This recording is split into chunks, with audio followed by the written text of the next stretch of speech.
where we have dedicated the launch of today to informing the young people about what opportunities are there in the market, and this will cover opportunities that are there in the country and the opportunities that are there with the current rising, let me say the current rising superpower or the current economic hub. Everyone, if you're on TikTok and you've seen business people, the kina likes of Shiko, you hear them saying, I'm going to China naenda kuleta mizigo. So everyone is talking about China. Everyone is talking about China.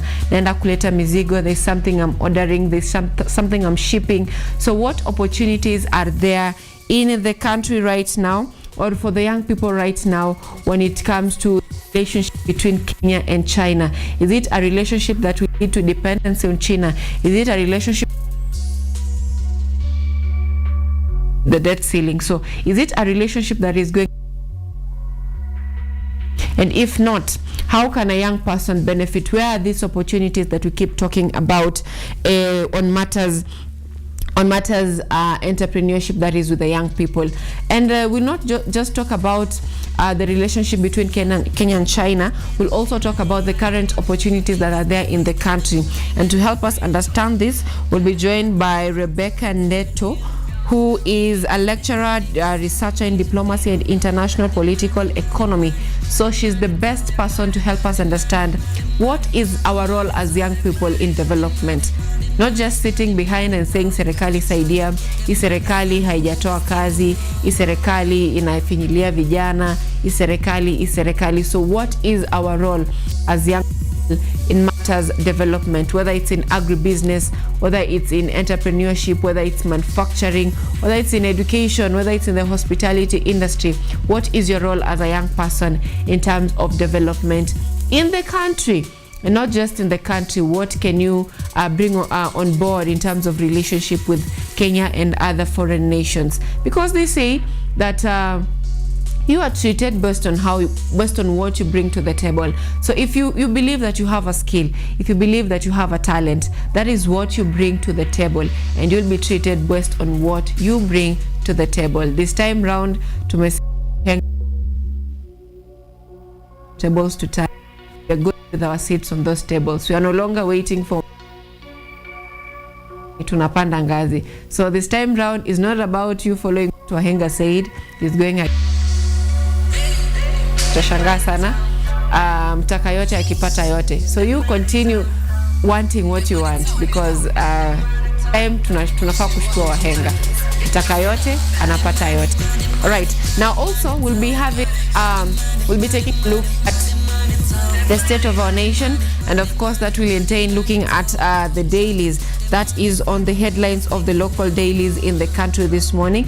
We'll have a look at that, and just to give a brief of what is on the newspapers this morning, let me take a look at I'll be showing that because I'm looking at it and it's currently not here, but I will give you the headlines later on as we move on. And just talking about the state of our nation, what is happening in the country right now, you know, we have the death of Raila bringing up divisions in the country. I think that story is on the People Daily, talking about what it means, what this could be changing in the 2027 election. The coastal region having around 2 million votes, what this means to the current regime. The fight for the western region, the current rising kingpin, we have Natembeya and Eugene. And we have President Ruto using division tactics. So who will he go to for the Western Kenya votes? And this is on matters politics, on matters education. We have the teachers, currently the primary teachers are in Mombasa for their annual conference, and we have them complaining why the insurance is being shifted from what they used to have and now shifted to SHA, and they're really complaining about that and why the government is doing that. So that is on matters education. And also still on matters education, today marks the second week of Kenya Certificate of Secondary Education, KCSE. Today they're sitting, in fact they'll be beginning in around 1 hour. They'll be beginning their religious education, that is IRE, CRE, HRE, that is on religious education test. Later on during the day, they'll be sitting for their biology paper 1. I must say biology was not my favorite subject, but There we go. They'll be sitting for their biology paper later on in the evening. So that is on matters education and on matters politics, basically what we will measure on this morning. At this point, I want us to take a look at what is happening on the roads and of course the weather situation that is from the Kenya Met Department for the next 7 days.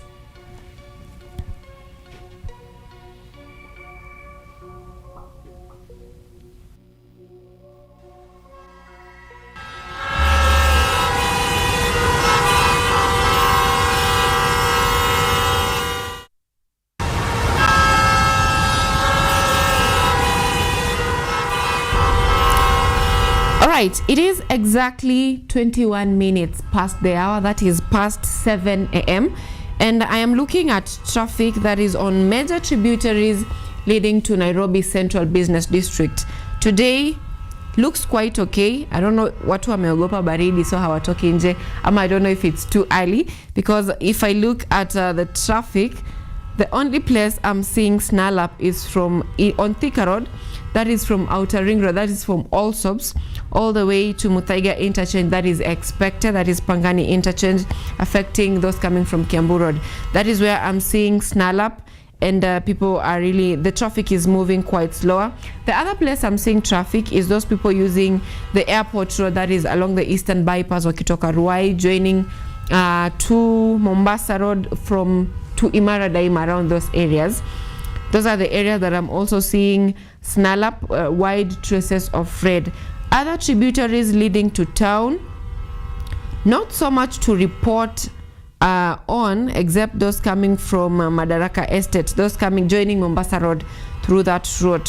That is around the Carrefour, that is on Mombasa Road. Those people using those tributaries joining town. Those are the only areas I'm seeing patches or bigger patches of red. The rest of the areas I'm seeing white traces of yellow. That means traffic is moving quite smoothly. So if you are going to town today and you are not using the roads that I've mentioned, that is the eastern bypass through Airport Road, you're not using Thika Road, trust me, you're going to be getting to town very fast. Of course, this I mean people using Jogoo Road and those other tributaries leading to town. Now taking a look at the weather situation for the next 7 days. This is according to Kenya Met Department. That is from 11th to the 17th of November 2025. Kenya Met says that most parts of the country are likely to be sunny and dry. However, rainfall is expected in some areas of the Central Highlands, Lake Victoria Basin, Rift Valley, Coastal Region, Southeastern Lowlands, Western and Northeastern Kenya. That is on matters temperature. On matters, that is on matters rainfall. And the daytime maximum temperatures are above 30 degrees expected in the coast, northeastern and northwestern Kenya, as well as parts of the southeastern lowlands and western Kenya. On nighttime, minimum temperatures below 10 degrees Celsius expected in parts of Central Highlands. That includes Nairobi, of course. We have a Central Rift Valley and around Mount Kilimanjaro. That is on the temperature. And I'm looking at their map. Major areas which will be receiving rainfall of above 50 millimeters. That includes the Central region, the Northeastern region, and of course the coastal region. This includes the areas around the Lake Victoria Basin and the Rift Valley. Those are the areas that are expecting rainfall. The rest of the areas, including Lodwar and the northern region, no sign of precipitation. And this one is not going to be the one that we are seeing raining so heavily, because most of it is between 10 to 20 millimeters of rainfall. That is a little, you won't need much of umbrella and heavy putting on heavily to counter that. So that is on the weather situation. Just to give you what we expect in Nairobi in terms of temperature this morning. It is now 17 degrees Celsius. It feels like 17 degrees Celsius, and there'll be 40% chances of rainfall. That is from around 10 to 12. That is from 10 to noon. You'll be expecting 30 to 40% chances of rainfall. That is very minimum. You can walk through that. In short, ni manyunyu. So that is on the weather update this morning and the traffic update as of 7:25 this morning. At this point, I want us to take a look at what is shaping the world of news, and that is coming up shortly, but let's get on that after a minute.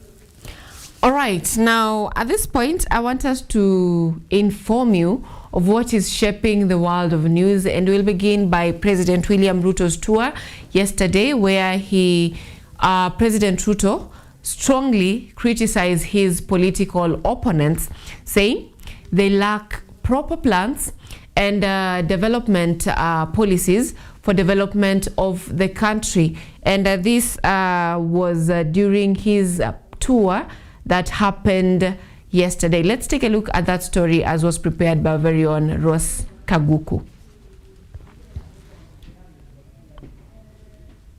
Speaking during the launch of the Kisimawamba Road in Samburu County, President William Ruto outlined plans to uplift the lives of the people of Samburu. Through roads, schools, hospitals, and electricity, he promised inclusive development and an end to years of marginalization in the region. The Kisimawamba Road aims to connect remote parts of Samburu, easing transport for traders, herders, and residents. Serikali tumewapatia shilingi bilioni 1.5 ya kutengeneza barabara mwaka huu. Mimi naenda leo asubuhi saa hii nikitoka hapa. Naenda kuanzisha lami ya kutoka pale Kisima inakuja Sera Ndugu, alafu itatoka hapo iende mpaka Wamba. Pia kuna barabara mnataka ijengwe kutoka Lerata iende pia mpaka Wamba. Ruto also assured residents that his government will ensure more villages are connected to electricity. Kuunganisha wananchi zaidi ya 10,000 kwa huduma ya stima. Na hiyo kazi ya kuunganisha hiyo stima nataka ikamilike kabla ya mwezi wa 6 mwaka ujao. Ndio tuhakikishe ya kwamba Samburu iko na stima kama sehemu zingine za Kenya. He went further saying the government has employed enough teachers to ensure quality education and urged parents not to deny children their right to learn. Serikali tumeajiri walimu 1,100 kufikia Januari. Tuhakikisha kwamba kila mtoto akienda shuleni anapatikana shuleni na mwalimu, na tumejenga madarasa ya kutosha. Ndugu zangu watu wa Samburu, musikubali watoto wenu wakose nafasi ya kusoma. Ruto also revealed plans to improve healthcare services and encourage residents to register in large numbers for the Social Health Insurance Fund as part of ensuring equal access to medical care. Matibabu ni haki ya kila Mkenya, na tumesema kila mwananchi sasa wewe ujiandikishe kwa SHA. Sasa nasikia wale watu wa ukabila, wale watu hawana maono, wale watu hawana mpango, ati wanasema haiwezekani Kenya kutoka third world kwenda first world. Mimi nataka niwaambie hawa majamaa hawana mpango. Ruto's promises are aimed at transforming Samburu and ensuring the county is not left behind in development. Rose Kaguku, KUTV, Nairobi. Nyinyi hamukuamini chochote tuliwaambia tutabadilisha Kenya. Hata saa hizi hamuwezi kuamini ya kwamba we can move our country from a third world country to a first world country. But we are going to shock you. We are going to surprise you, because Kenya in our lifetime is going to move from a third world country to a first world country, because we have the plan, we have the vision, and we have the resources to do it. Nyinyi hamuna. Speaking during the launch of Kisima-Wamba Road, President William Ruto delved into politics, using the platform to condemn divisive and hateful politics. He emphasized that his government is focused on delivering real development to citizens. Ati wanasema haiwezekani Kenya kutoka third world kwenda first world. President Ruto said his opponents have no concrete plans to uplift the country's economy, accusing them of being all talk with no action. Wale majamaa wengine hawana mpango yoyote. Kazi yao ni ukabila na chuki. Sera, mpango, agenda. Ama mnasema ni watu wakisema. Kwani mnawajua? Yaani kumbe mnawajua? Allah, nilikuwa nafikiri hamuwajui. He stated that Kenyans no longer want politics based on tribalism and empty rhetoric, but rather agendas that directly impact their lives, insisting that the era of blame politics is over and it's now time for action. Kenya hii haiwezi kubadilishwa kwa maneno ya bure. Siasa duni ya ukabila na chuki na migawanyiko na mambo ya kisirani na hasira. Kenya inabadilishwa tukijenga barabara vile tunataka kujenga hapa. Kenya inabadilishwa tukiunganisha stima kwa manyumba yenu. Watoto wenu wakisoma, tukipanga mambo ya matibabu. Hiyo ndio Kenya inabadilika. Tunaelewana? The head of state also claimed that some leaders are forming cliques in an attempt to divide the government, warning them that the government belongs to all Kenyans. Akili yao inaishia kwa kugawanya shares ya serikali. Ati mnasikia ati wanaume 5 wanaenda kuketi chini, ati wanagawa serikali ya Kenya, ati wewe chukua 50%, wewe chukua 10%, wewe chukua 20%. Mimi nataka niwaambie wale, serikali si yenu bwana. Serikali ni hawa wananchi wote, hawa ndio wenye serikali. Wacheni akili ndogo. He added that he had once agreed with the late former Prime Minister Raila Amolo Odinga that the nation should be united by development, not divided by hate. Mnajua mimi nilikubaliana na former Prime Minister Raila Amolo Odinga, tukasema tuondoe siasa ya chuki Kenya. Tuondoe siasa ya ukabila. Tuunganishe wa Kenya wote. Ndio tukatengeneza serikali ya broad based, ya mapana na marefu ya kuunganisha wa Kenya wote. President Ruto concluded by calling for unity and cooperation, emphasizing that development is the new language of politics in Kenya. Mungu kwa tutam. Ndio kazi iendelee. Tunasema tuungane. Sisi wote. Tuwe timu moja. Timu Samburu na timu Kenya. Hebu niole wanasema. ANYANGO, SYLVIA, KUTV. All right, you just heard the president say serikali ya mapana na marefu. I'm looking at the Star. They say government-sponsored newspaper, not my words also. Their biggest headline this morning is Ruto plots to split opposition, targets Kalonzo and Wamalwa. Newspaper reviews juicy today. Now moving on matters education, as the national examination enters week 2, Cabinet Secretary for Education Julius Migos Ogamba officially opened the Kenya Certificate of Secondary Education, that is KCSE exams in Starehe Sub-County. That was yesterday in Nairobi County. Ogamba stated that the exams are progressing smoothly and assure that the government is fully prepared to handle any emergencies that may arise during the examination period. As the KCSE enters its second week, no cases of exam malpractice have been reported so far. The examination is scheduled to conclude on the 21st of this month. As they come, so Nyanza region has 21 branches. In how to introduce you per county. Nyamira County, 4 branches. Nyamira branch, Masaka branch. Thank you so much, Nyamira County. Kisii Central branch. Kisii South branch. And finally, now, still on matters education, the Kenya National Union of Teachers, NAT, has praised President William Ruto's administration for addressing long-standing challenges facing educators, hence pledging its continued support. Speaking at a meeting with representatives from 21 Nyanza region branches in Mombasa, NAT Secretary General Collins Oyu highlighted the importance of cooperation between the union and the government to fulfill teachers' aspirations. Interior National Administration Principal Secretary Dr. Raymond Omolo reassured teachers that the government remains committed to its promises, including hiring 24,000 additional teachers in January and allocating 20% of units in the affordable housing program specifically for educators. Union of Teachers Council met today. They had a privilege of sitting with the peers. You remember we had so many issues that we were addressed with the president some times back in the month of September at State House. Some of these issues we placed as a follow-up to the peers, and I'm sure they'll come to be. Remember the issues of the CBA cycle that was reduced from 4 years, to be reduced from 4 years to 2 or 3 years, issues of promotions, issues of employment. So those are some of the key areas that affect our teachers across the country. And today we had an opportunity to address them with the Nyanza Regional Council. Now, amongst the issues that we have discussed, issues to do with the recruitment that is being spearheaded by TSC, and the NAT leadership, first of all, appreciates the number of teachers that His Excellency the President has hired over the last 3 years, a total of 76,000 teachers, with an additional 24,000 by January next year.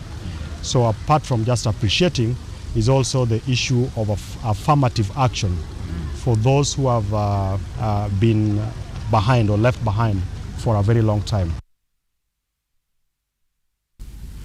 Now, still on matters NAT, remember that Oyu has hinted that the former SG, Sosion, is planning for a comeback and is telling teachers that najua anapanga kuja lakini msimkubali. So that is also something that you should also be looking out for in matters education and its management. Now, the Office of the Director of Public Prosecutions, ODPP, has launched a nationwide community education campaign aimed at reducing case backlogs and speeding up the administration of justice. Prosecution Services Director Alois Kemo stated that the initiative seeks to inform the public about ODPP operations while exploring measures such as pre-bargains with suspects to cut down court time. Kemo highlighted that prolonged delays in resolving cases have drawn criticism, often caused by repeated adjournments and witnesses failing to appear, either out of disinterest or fear of retaliation from suspects or their associates. The ODPP says the campaign is part of broader reforms to modernize prosecution services and ease court congestion. Diversion, alternate deferred prosecutions, plea bargain. These are some of the alternatives to prosecution that we deploy.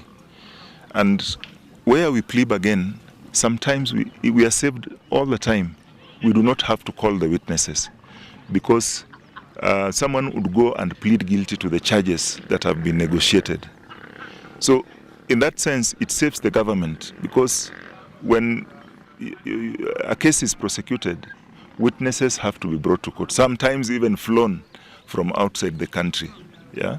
Exhibits must be brought. Experts have to come. And experts could come even from outside of the country.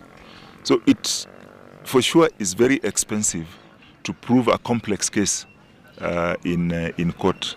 So one of the strategies we use is to deploy these alternatives to prosecution to reduce a backlog.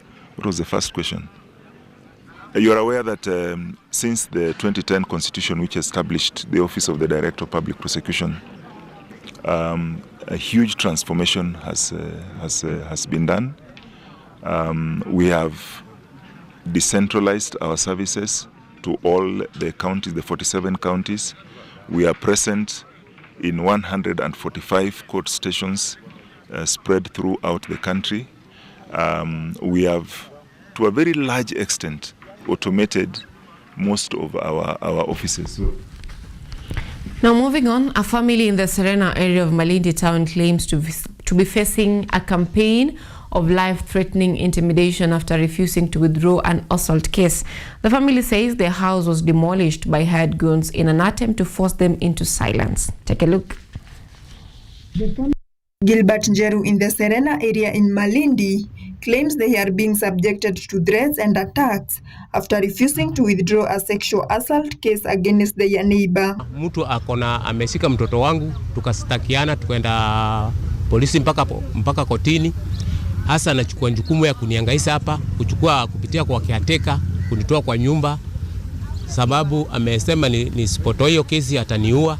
Hiyo maneno ndio tuko naye hapa, na niko na kotionda, na mnaona vile ile kotionda vile imerudiwa ni huyu kiateka. Irene Kanini, who is a person living with disability, says the neighbor tried to influence her to withdraw the case by sending emissaries with a bribe of 10,000 shillings. Ninaharasiwa na jirani mwenye alijaribu kudhuru mtoto wangu kwa njia ya raping. Hasa kesi ikafika kotini, ikafika polisi. Sasa wamejaribu kunifuatafuata, wananiambia nitoe kesi kotini, la sivyo kutakufa mtu. Sasa wakanitumia watu, wakaniambia wanipe 10,000 nitoe hiyo kesi. Sasa mimi nikawa niko kwenye taharuki kwa sababu mzee wangu walimshikisha kwa kesi ya urongo, wakamweka prison mwezi mzima kitambo tutafute bond. Funguka nikafuata watu wa human rights, wakaniambia kesi haiwezi kutolewa, kesi ya mtoto haiwezi kutolewa, na ukiendelea ni utashikwa wewe uwekwe ndani.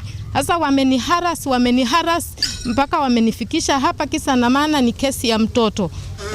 Hii kesi ya mtoto, huyo mtu amechukua huyo kiateka wangu, imebidi wananizungusha mpaka wamenivunjia nyumba, wameniharibia vitu zangu zote. Sasa mimi sijui nifanye nini. Wamevunja charahani, wameiba, wamechukua kila kitu yangu, imeharibika. Sijui nifanye nini tena. The village elder Kalama Gona confirmed that the family's house was demolished in April, leaving them homeless, and emphasized that the law should take its course. Walivunja nyumba mwezi wa pili. Mwezi wa 4 amini. Hiyo mvua yote hii ya mwaka ilinyesha wakiwa hapa ndani.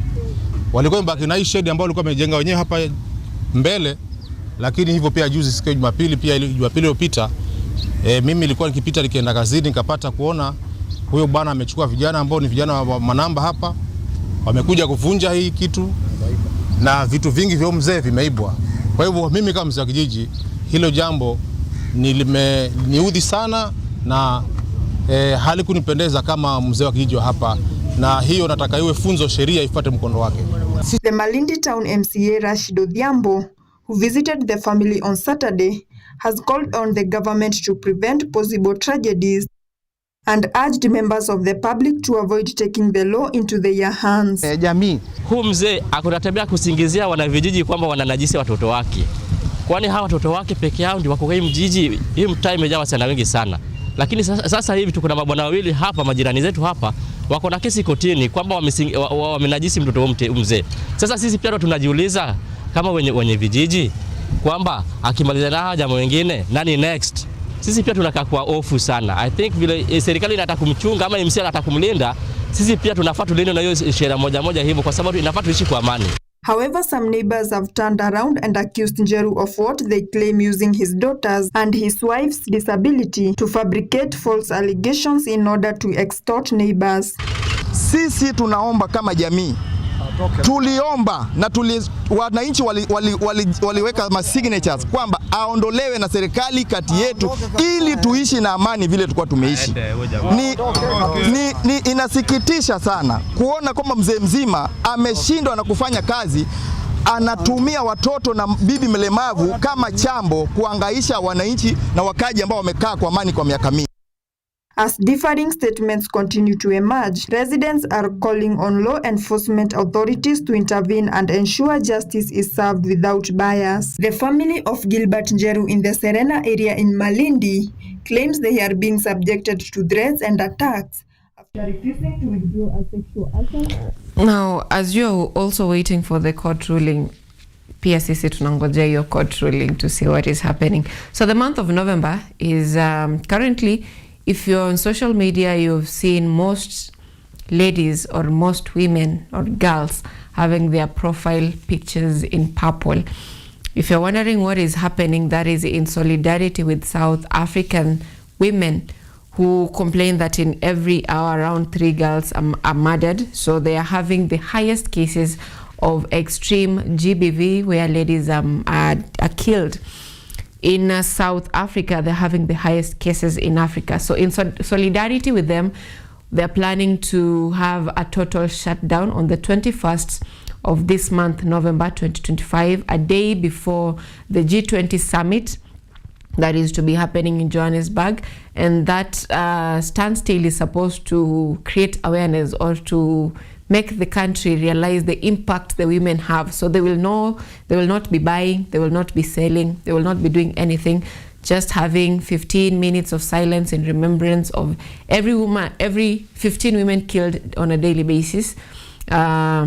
And they will, that is basically why you're seeing most women having their profile photos on purple. That is in solidarity with South African women.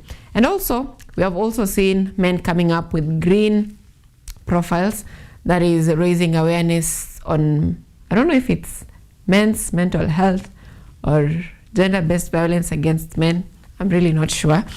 We'll know about that. But if you need to know that November is a month where men also come in solidarity, they call it No Shave November, where they don't shave their beards and all that, just to create awareness of their health. It's a Men's Health Awareness Month.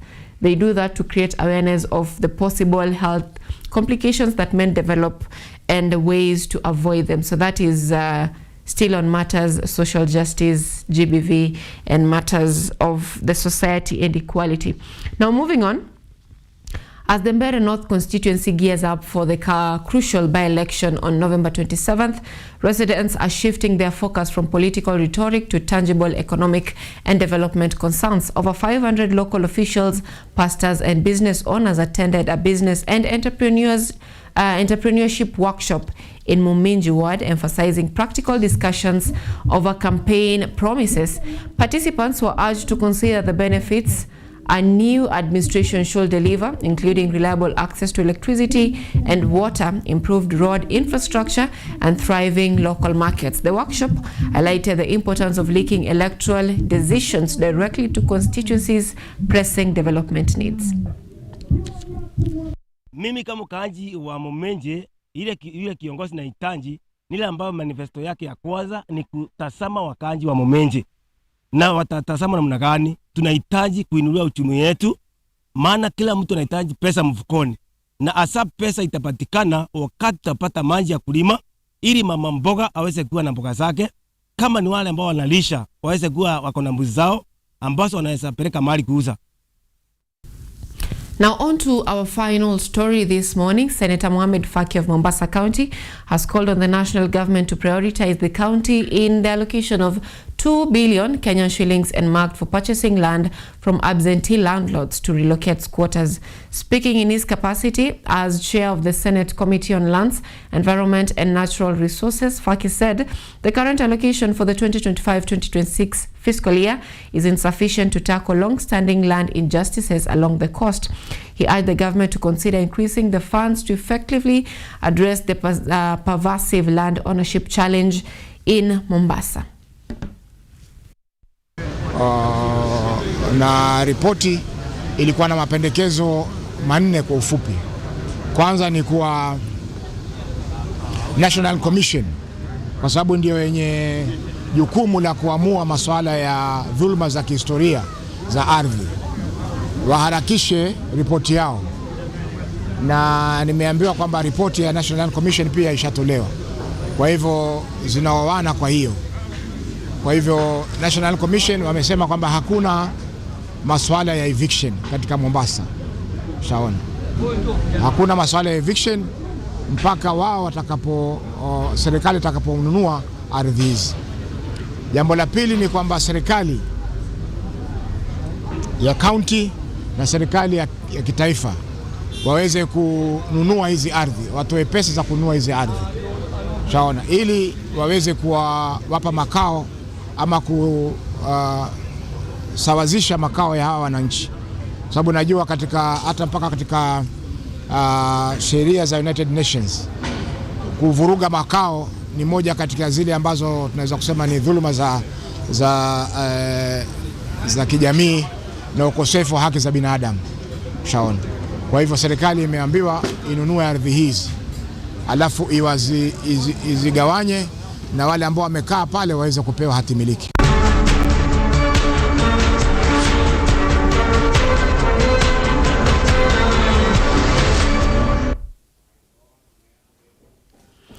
Now the first hour is gone. Coming up next after the news is a discussion on the role of youth in development. This is beyond the illusion of success.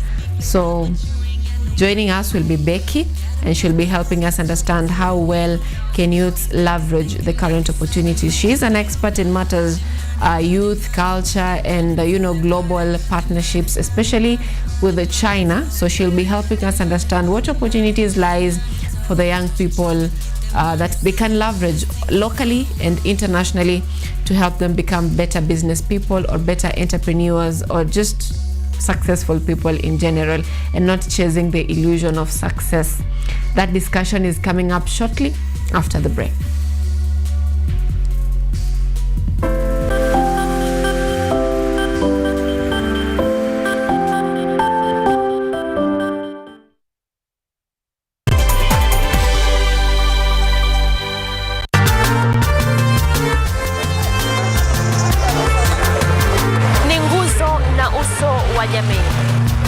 Shuka akawa tuzo, ukakamavu wake ukatii na kumfanya mwenye bidii.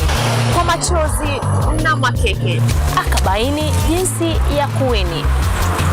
Huyu ni mwanamke ngangari kwa jinsi alivyo ng'ari. Mimi ni mwanamke mwake. Usikose kutazama kipindi cha mwanamke mwake nami Caroline Kimwele.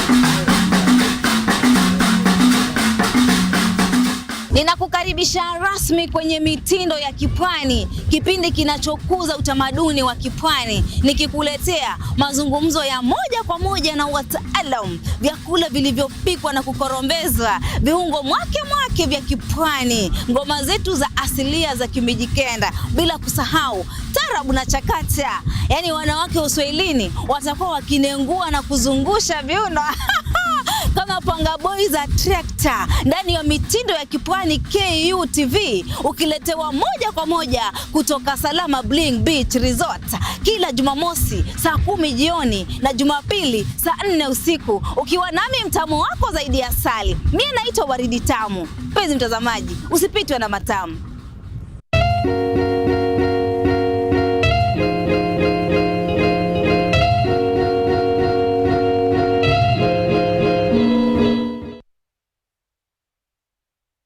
Get ready to embark on a journey into the exciting world of technology as we uncover the latest trends, interview top thought leaders, and dive deep into the world of tech like never before. Currently, we are facing the challenge in terms of finance. It requires one to move from different counties because we really need a large data set for our model to be more accurate. In this new and exciting series of the Technovation Show, join me, Yvonne Kimuma, every Monday 8:30 p.m. for a fun and thrilling experience as we explore the cutting-edge developments, meet visionaries driving change. Somebody who is in the underground mine doesn't know the presence of those gases. So there are a lot of gases involved. There is methane, there is carbon monoxide, and there is also hydrogen sulfide. These gases actually, they are very dangerous and they are very toxic. And discover the endless possibilities of the tech world.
for Carol, please.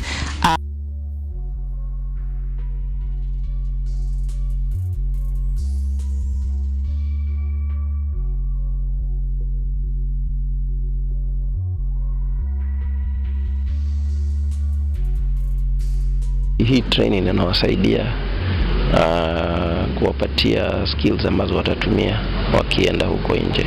Kuna wengi ambao wanaweza fanya kosa ambao ni refu ya miaka mingi, miaka 2, miaka 3. Sisi tunafanya yote, tunaifupisha kwa mwezi mmoja. Na tunaangalia katika timu ya video editing, technical operations, news anchoring and gathering. Hizo 3 ambazo ni muhimu zinatumika katika mambo yote ambayo ni ya habari. Kenyatta University, na pia nikizungumzia Vice Chancellor wa Kenyatta University kabisa ameangazia na ameishika kabisa hii training.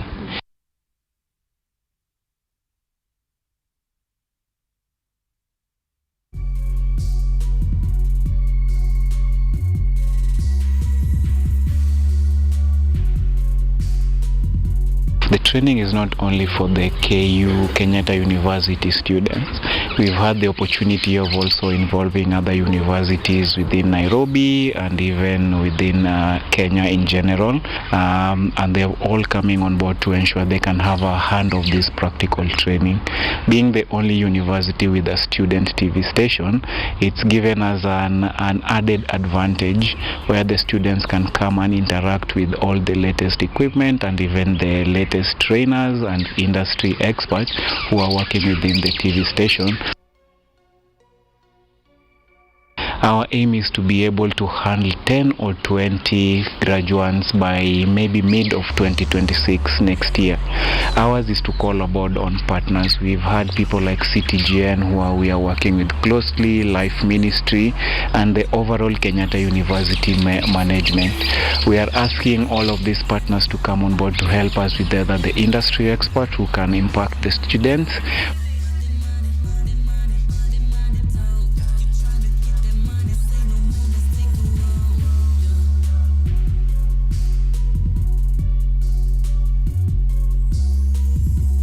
So the students opposed to like the normal learning class, where they use the theory approach.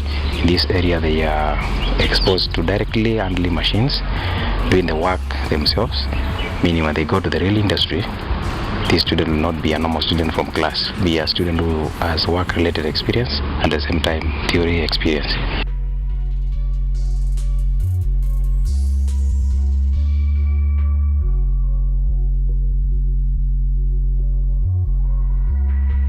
KUTV is a springboard of success, that I can tell you, because it has taken me places.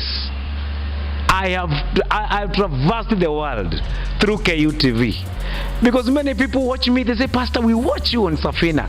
Pastor, we have been watching you anchoring news. Pastor, we know that apart from the theological course that you did, this one is giving you a lot more miles and bonga points.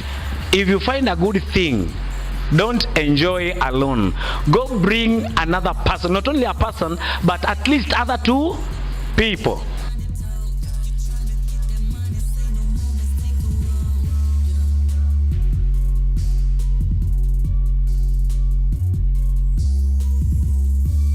I've been able to gain more skills, and I'm glad to all my trainers for always being there and for training me.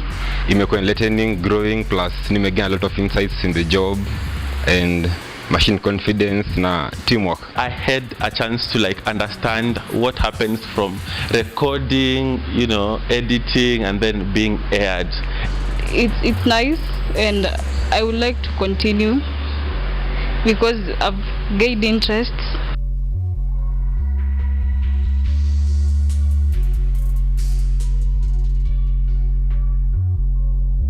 The industry is competitive, so they should keep practicing whatever we've given them. The learning experience doesn't end there, and this is where, as KUTV in itself, we are opening the door for volunteership opportunities for them to come on and continue practicing.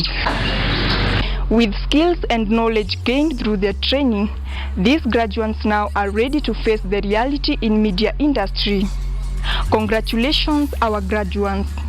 Rose Kaguku, KUTV, Kenyatta University, Nairobi.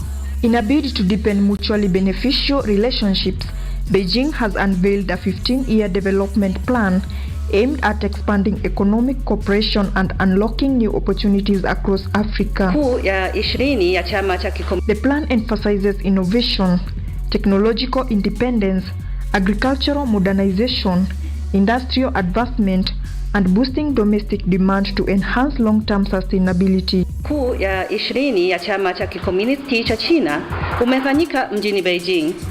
Katika mkutano huo, wajumbe wote walijadili na kupitisha mapendekezo ya kuandaa mpango wa 15 wa miaka mitano wa maendeleo ya kiuchumi na kijamii.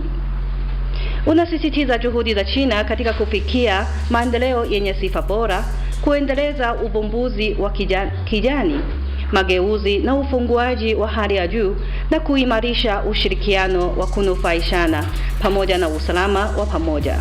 Ifikapo mwaka 2035. Media experts and scientists from Kenya deliberated on the opportunities emerging from China's new development strategies, underscoring the potential for shared prosperity through innovation and collaboration. The intersection of green innovation and agriculture offers one of the most promising frontiers for China-Africa cooperation. This vision resonates strongly with Africans' own priorities under the African Union's Agenda 2063 and the Comprehensive African Agriculture Development Program, CAADP. Both recognize agriculture as the backbone of continent's economies. Speaking on youth involvement in technology and innovation, Rebecca Ndeto, a youth representative, called for stronger partnerships between China and African nations, noting that collaboration is key to achieving a shared and progressive future. China's new development stage that you're talking about today offers valuable lessons and opportunities for Africa's youth population. And through digital partnership between China and Africa, green technologies and educational exchanges, research, young innovators can also drive inclusive growth. Joseph Maritim lauded China's unity, hard work and determination qualities, he said, continue to drive the country's economic success.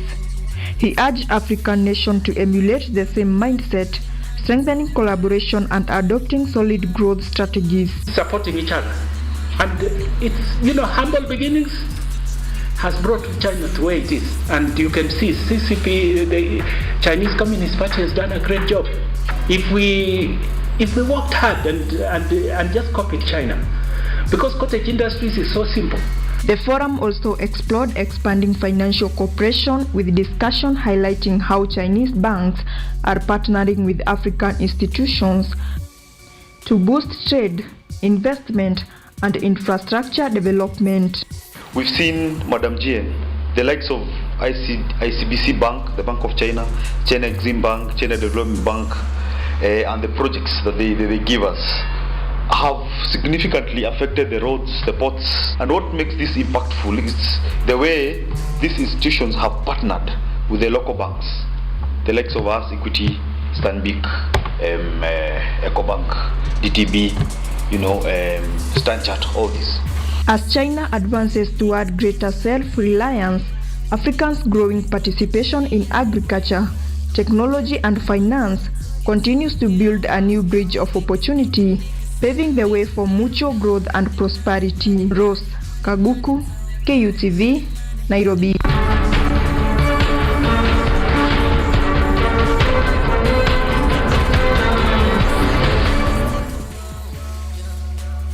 All right, now when you see us seated, it's about to get down on matters entrepreneurship, or tunataka kuzungumzia maneno ya pesa. So joining me this morning to help us understand the discussion that I told you about before we went for the break is a discussion on the role of the young people in development, our role in building our economy internationally. What is our role? What opportunities lie for us to explore as young people? And helping us understand this conversation is Becky, who is a renowned researcher both in international matters, culture, and more specifically the relationship between Kenya and China. So she'll be helping us dig deeper into this. But before we get into that, allow me to have Becky introduce herself. Becky, good morning. Good morning to you, Sylvia. How are you doing? I'm good. Thank you for inviting me. Okay. Karibu sana. Asante. Becky, how would you describe yourself to a person who does not know you? My area of specialization, I do international studies. I teach international studies and international crisis management, and also international political economy. That is where I thrive. And Becky is a mother of 3. I have 1 boy and a set of twins, and I'm married. I'm a wife. Yes. All right. Yes. It's very rare to hear people introduce themselves this day, especially with this generation where they have marriage apathy. They think that marriage is just a setback to my success. But I'm glad that we have that. Now, getting into this discussion, I would like for us to begin with the illusion that the young people have of success. Most of them is materialistic. If I have cars, if I have, my apartment is well furnished, that is what most young people view as success. In your opinion, what do you think is a myth that young people have about success that makes them chase things that are not so moral for them to get to what they call being successful?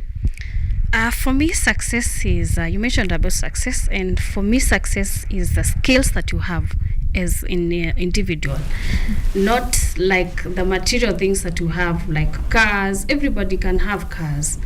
Everybody can have good apartments and well-furnished apartments. But what skill do you have out there? What skills can make you contribute to the development of our state? I heard the president mention about making our country a first world country, and we cannot make it a first world country by focusing on material things or focusing on social media and flaunting on how you are making money online. It's more than that. And there's one quote from Jeff Kennedy that I like so much in terms of success of our country. Ask what you can do for your country and not what your country can do for you. Yes, so that is basically success for me. And the illusion that the youth that have nowadays is just getting quick money, having quick success, which they have not worked for. You must work for you to make a living.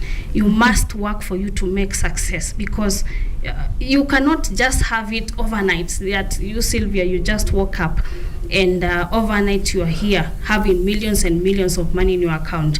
You just woke up this morning, you came to work. Then work, you must put in consistency for you to achieve success. Consistent.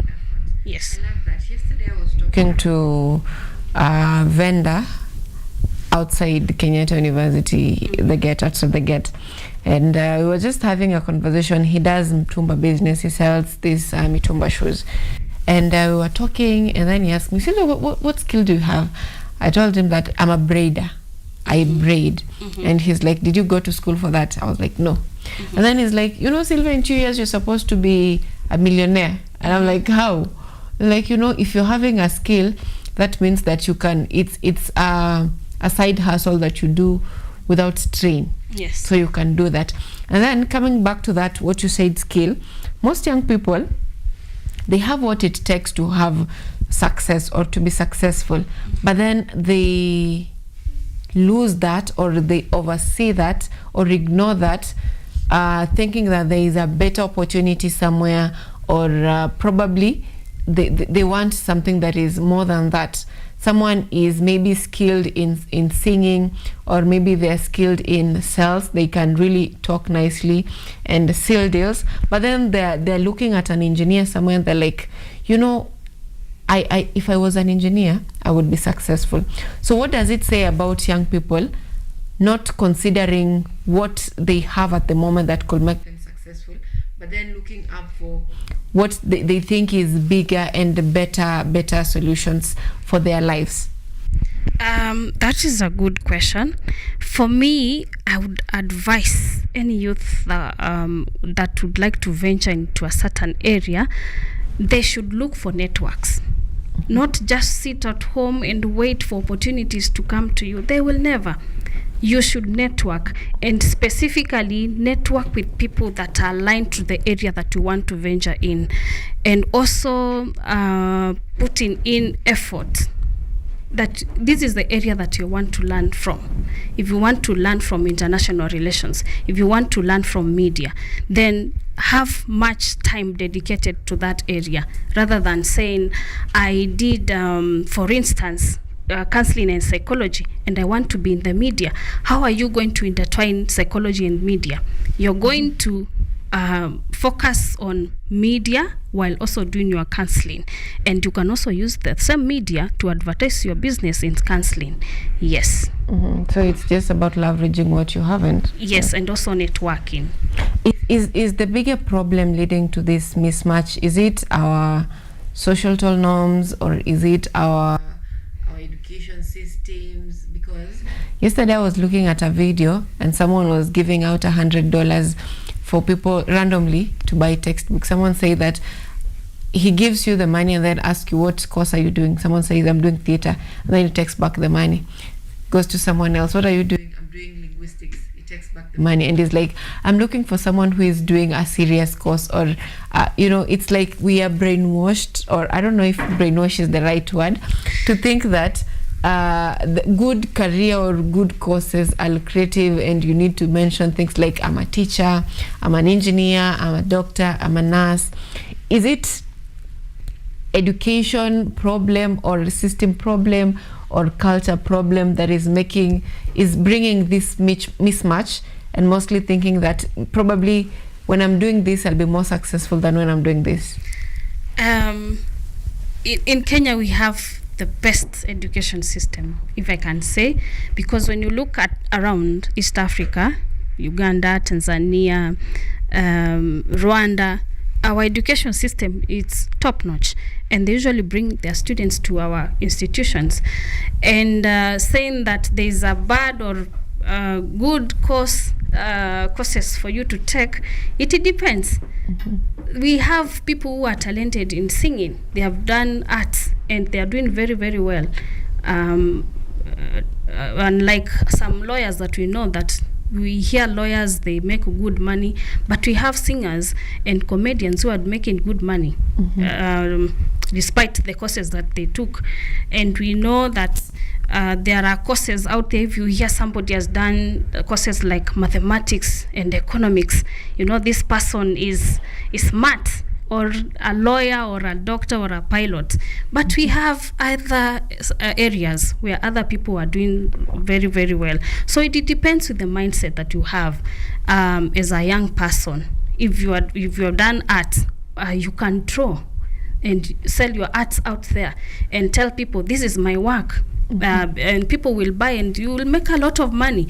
Unlike somebody who is just seated in the office calling themselves a lawyer. I don't have anything against lawyers calling themselves a lawyer, or somebody who has done piloting and they don't have any job yet. But we have somebody who have a skill like drawing, like singing, and they're making a lot of money. So it begins with the mind. It begins all from the mind, and how you perceive whatever you have learned from school and transferring it to making money. It's what makes you thrive out there.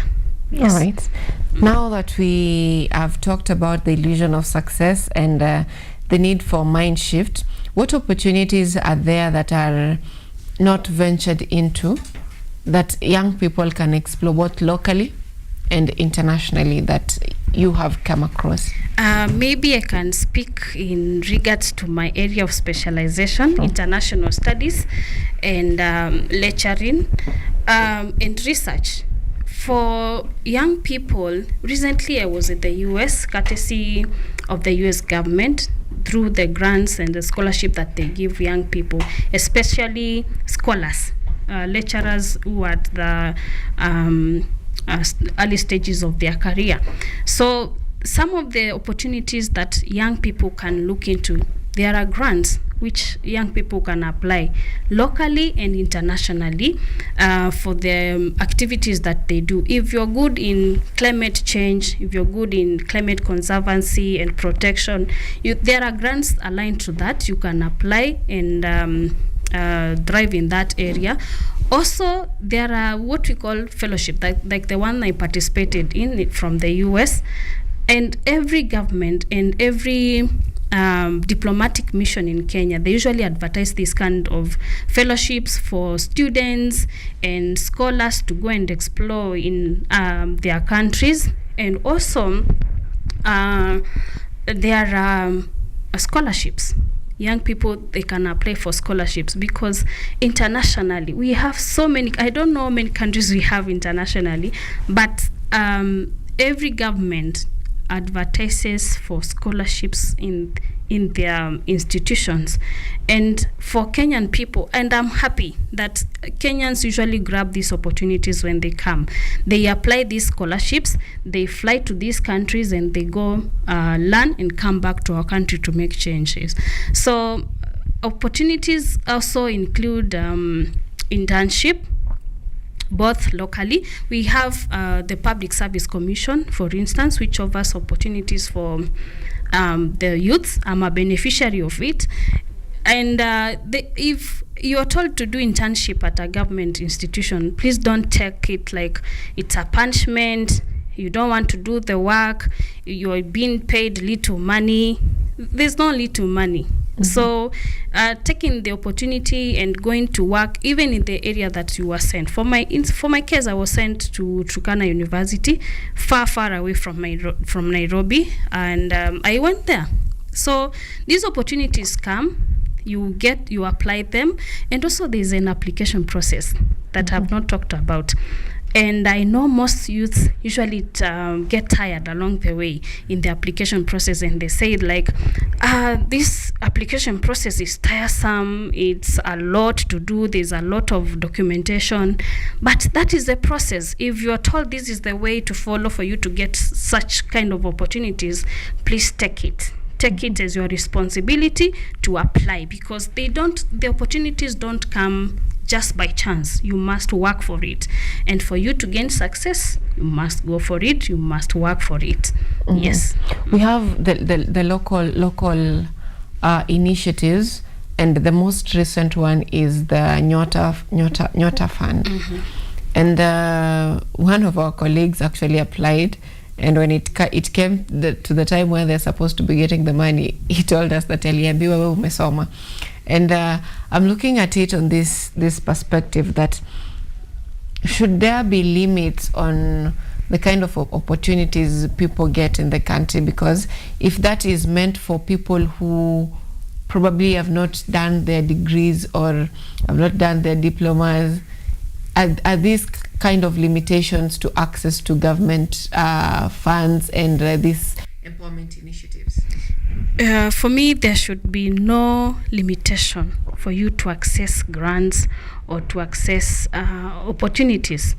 Everybody should have a chance in this government of ours, the Kenyan government, to access every opportunity that they want, regardless of your education, whether you are educated, whether you are not educated, depending on your desire. The government should be able to facilitate that, not telling you like, wewe umesoma na tukutaki hapa, what if nimesoma na sina kazi? Those are the things that the government should look into.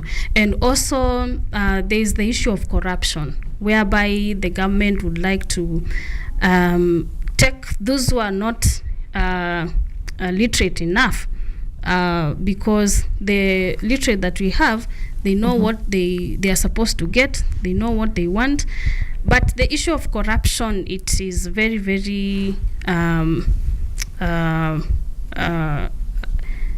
it's practiced in our country. So we know that. And for our government to do better, and you heard our president talk about it, he said that he wants to do away with corruption in our country, and I hope that he's working towards it, because it's killing our most industries in Kenya, not alone those initiatives for the youth and women. Every sector it's been killed by corruption in our country. Now you have had your research on the relationship between Kenya and China, and this specifically dealing with the young people. Of late, I have seen cases where most business people go for shipping of their products to China, and I've had several engagements between the China government and Kenyan government. We had the president visit China there a few months ago, and there is this constant engagement between Kenya and China. Are there opportunities along the way that you have seen that are present, probably, or advantages that are there for the Kenyan entrepreneurs that they can explore with regards to this relationship between Kenya and China? I'm happy China is here in Kenya because Kenya, we belong to the developing countries, and being in that area, we are not yet capacitated in terms of infrastructure and technological advancement. And with China, which is well known for technological advancement, I know our country is going to do better in terms of our agriculture. Recently, we talked about youth participation in agriculture. I know some of our youths might not be interested in agriculture and getting to interact with the soil because they want the white-collar jobs. But participating in agriculture is one of the major contributors of our economy. And I would like our youths, when the the Chinese government launches this initiative in Kenya, our Kenyan people, and especially the youths, to participate in agriculture and also take advantage of the technologies that China is going to transfer in our country. And also opportunities to do with employment. We have seen recently that the Chinese people who are here constructing our towers, our rail stations, our roads, they have contributed to economic development in terms of creating employment for the young people, our engineers, our skilled workers, and also unskilled workers, people who have never gone to school. They can earn from the Chinese initiatives that are in our country and also be able to feed their families and improve their living standards. We'll talk about the fairness in that later, but right now I just need to understand, you've mentioned that when this project is launched in Kenya, the young people should be taking advantage of it. Is it something that we have seen? Is it similar to what you have seen in Kenya, where you are told that wewe umesoma sana so you won't qualify? So who qualifies for these programs to get maybe funding or sponsorship or grant from the launch of this initiative? And also, when is this program being launched? I'm not sure when the program is going to be launched, but sooner than we think. We know the Chinese are more of action than talking. So sooner than we think, they are going to do it. For the opportunities, it doesn't matter. For the Chinese people, it doesn't matter whether you have gone to school or not. For instance, if I can give you an example, during the construction of these roads and towers, the Chinese people usually go for the skilled and unskilled, whereby they take those people who have gone to school to do engineering, they work with them. I have one of my friends who is doing it. She's an engineer. If I can mention her, Gertrude Neto. She's a wonderful engineer. She's working in the Chinese government. She contracted the road from Eldoret to Lodwar and with the Chinese people. And others, especially the locals, the people from areas where these constructions are being done, the road constructions are being done, they get to be involved in terms of providing labor. For instance, mixing the, what do we call it, the kokoto, and they get employment. So it doesn't matter working the Chinese people, whether you umesoma ama hujasoma, everybody is included. I'm most particularly interested in the agribusiness part that you mentioned. Are they coming in to support agribusiness, like supporting farmers, or are they coming in to establish structures that farmers can get on board? What exactly is happening here on agribusiness? to support farmers and to support our country in terms of being able to use technologies that are advanced and also increase in food security in our country. Yes. The deal sounds so good to be true. What does China benefit from this? Because it's like a charity project, and you know that's also business. So where does this land Kenya? Is it at a place where you are, it's landing Kenya to a dependency position where you now depend on China for everything, and also on matters debt? Thank you. There's nothing for free. Mark that, there's nothing for free.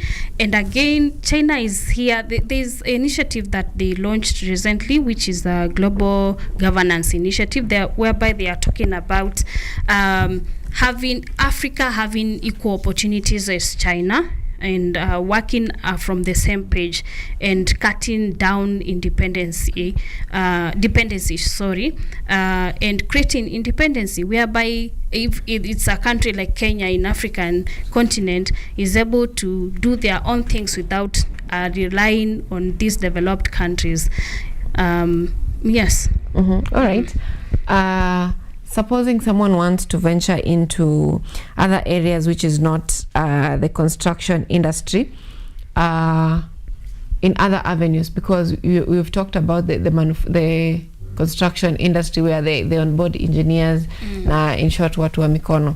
So if you want to onboard on this train of theirs, what other skills do you require that are not based on engineering? We've talked of engineering, we've talked of the normal labor and agriculture. What other skills do you need that probably you won't feel like you are, which word, this word is gone, like umetengwa, umetekelezwa, something like that, that you won't feel that? Because we've had Kenyans who go to China and they talk of culture shock, this issue of, you know, people staring at you, and you know, the disparities in culture.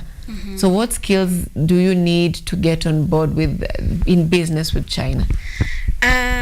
There are so many. In every country you'll experience culture shock. Even when they come to Kenya, they are like, oh, this is how these people operate. So culture shock is everywhere, not only in China. And for our young people, I think we have people who are doing well in business, especially importing from China. And I heard you mentioned about Shiko. And we have others who are doing very, very well. They can mentor the young people. And there is this young lady, Wakemani, who mentors young people to venture into business, like showing them how to import, what products to import, the cost of these products. And again, is my call to the Chinese government, if they can invest in Kenya, instead of us going all the way from Kenya to China to go and import these products. They can bring their industries into Kenya, into Kenyan space, like how the US government usually do. They come and invest in our country instead of us going to their country. So if the Chinese government can do the same and come to invest in our country and produce these products from here, then it will cut a lot of cost for the young people, and many people will venture into business. And also, if the Kenyan people, another thing, the Kenyan people, not only the Chinese government invest in our country, the Kenyan people can take the mandate and the responsibility also to invest in our country, rather than having investment in other countries, whereby we have people that politicians, like billionaires from our country investing in foreign countries. Like, they can invest in our countries and have these industries where we produce quality products, especially the ones that we import from China. We can invest those companies here through our own people. We are capable. We are not that we are being paraded out there. We have rich people in our country who can invest in our country and create these employment opportunities, create the quality products that we need. I was in the US and I was like, I'm finding for a product that is made in Kenya, and unfortunately I didn't find it. So if we can have those industries whereby we have products made in Kenya being also sold out there, it can be a good plus for our country. All right, now you've mentioned of let me not say foreigners, China investing in the country like other countries invest in Kenya. Now, talking of the investment in the country, we have seen it being met by, it has not been met with welcomed with the open arms. An example is what is right behind us, China Square. When it began importing products and they were cheaper, local manufacturers or local companies really complained of them destroying the market. Not just that, we have several products that are imported by Kenyans or that are imported from China. And most business people say that these products are destroying the market from those people importing. If you go to Gikomba right now, they will tell you that China wameharibu soko because they will import their new products, yes, disguised as mitumba, which are cheaper. So it makes, in short, they say it destroys their market. This is in relation to other products in the market, several products, whether it's spare parts, food, and all that. Most people say that what China imports or what is imported from China is cheaper, hence destroying the market. So how, if we want China to fully come in the country, how are Kenyan businesses going to compete? Because whatever they bring in the country is cheaper than whatever the country produces. So is it going to be something that will be destroying Kenyan business, that we should also be looking at it and regulating it? Because as at now, what is exported from Kenya to China is so little, insignificant compared to what is imported from China to Kenya. Kenya it cannot be compared to China because China produces a lot, and they produce a lot they can consume as compared to what they can consume. So they find channels where they can bring their products to, like countries like Kenya, continents like Africa, and their products are relatively cheap as compared to what we have here. And if you look at the quality, the Chinese quality can be 2 times what we have from our country. So, and our industries, maybe they want to sell their products, but when you look at the Chinese product, you say like this is of quality as compared to what we have from Kenya, yet what we have from Kenya is very, very expensive. So it's something that our industries must look into and say that we are doing much in production, but our quality is not something to match with, especially from the one from China. So if our government can facilitate, or even individuals can facilitate themselves to go and learn from China and bring the same knowledge to our country and produce the products that we need, then why not buy from Kenya? Yes, and for myself, I would be glad to buy products made in Kenya. Yes, and not wearing mitumba, not buying from China, not buying from anywhere else. Every product that I consume, from toothpick, matchbox, to the clothes that we wear, to the food that we eat, yes, everything from Kenya. I'd be glad to see that. All right, yes. I just remembered there's someone who made a comment that we really want to support Kenyan companies, but nimeenda kununua dress nimepata ni 17,000, surely made in Kenya. I really relate to that. Now, how do we as a country ensure that we do not become a dumping site of foreign products? For example, if we take a look at just the common example, the mitumba, we have rejects coming in, like we have the, not so good clothes coming in, and we have piles of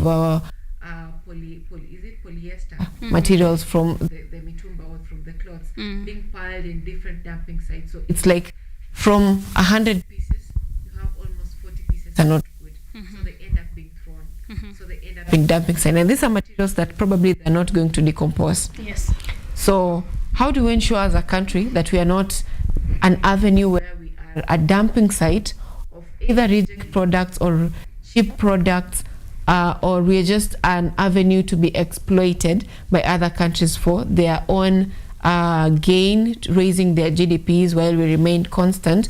Or how do you ensure that we are not a source of cheap labor to other countries? Because definitely if you come from here and you're going to another country, your wage will not be at the same level. Yesterday we had that is Foreign Affairs Cabinet here saying that as a country, our constitution protects us or ends around our borders. Beyond our borders, we are on our own. So how do you ensure that we are not a dumping site? And then how do you ensure that we are not a source of cheap labor, but rather we contribute equally to on the discussion tables? Our government is promoting cheap labor, sourcing of cheap labor from our country, and it's unfortunate that they are doing it openly on social media, advertising like we need to have people from Kenya go to a certain country to go and work there. It should be done diplomatically, not openly like they are doing it. And also they are endangering our country because they are letting other people know that for you to get cheap labor, you must go to Kenya, you must go to Africa. So they should do it diplomatically and not exposing our weaknesses there as a country. We know we are not employed, we don't have jobs, but the government should not expose our weaknesses out there, especially through the Ministry of Foreign Affairs. And also you mentioned something to do with labor migration, and if somebody can earn good money out there, why not migrate and work in these countries? Yes. There's something that they didn't touch on. That is on how do you ensure that we are not becoming a dumping site? Yes. Our government should create policies. It is the responsibility because they, for Mitumba, they signed the AGOA agreement with these countries where we bring our Mitumbas from. So it is the responsibility of the same government to make sure that Kenya is not a dumping site. Look at what Rwanda and the president did. They said they don't want Mitumba in their country, and they are thriving. They are doing very, very well, and they are producing their own clothes. Why not Kenya? Why not do the same? And these Mitumbas, they can say, for instance, create policies like we do not want 40%, whereby you find 40% of the Mitumbas are good, while the 60% of the Mitumbas end up being a waste and clothes that cannot be worn. So it is the responsibility of the government to create policies that bring Mitumbas, if they at all they want to bring Mitumbas, something that can be worn, something that is useful, rather than bringing clothes that cannot be worn at all and hence making our country a dumping site. All right, that's well said. Now, if for a young person who is probably at the early stages of their career, maybe a fresh graduate, or they just began their wametoka block, or they just began working, whether it's in corporate, whether it's in business, what advice would you give to such a person for them to make meaningful, either meaningful connection, to end up having meaningful development for their country and, of course, for themselves? If I can give an example, I have a cousin, and this cousin of mine, we are very, very close. And she asked me one day, I can see you are shining, and yet you are a little younger than myself, and I'd like you to coach me. And I was like, what do you see in me? I don't see anything that I'm doing.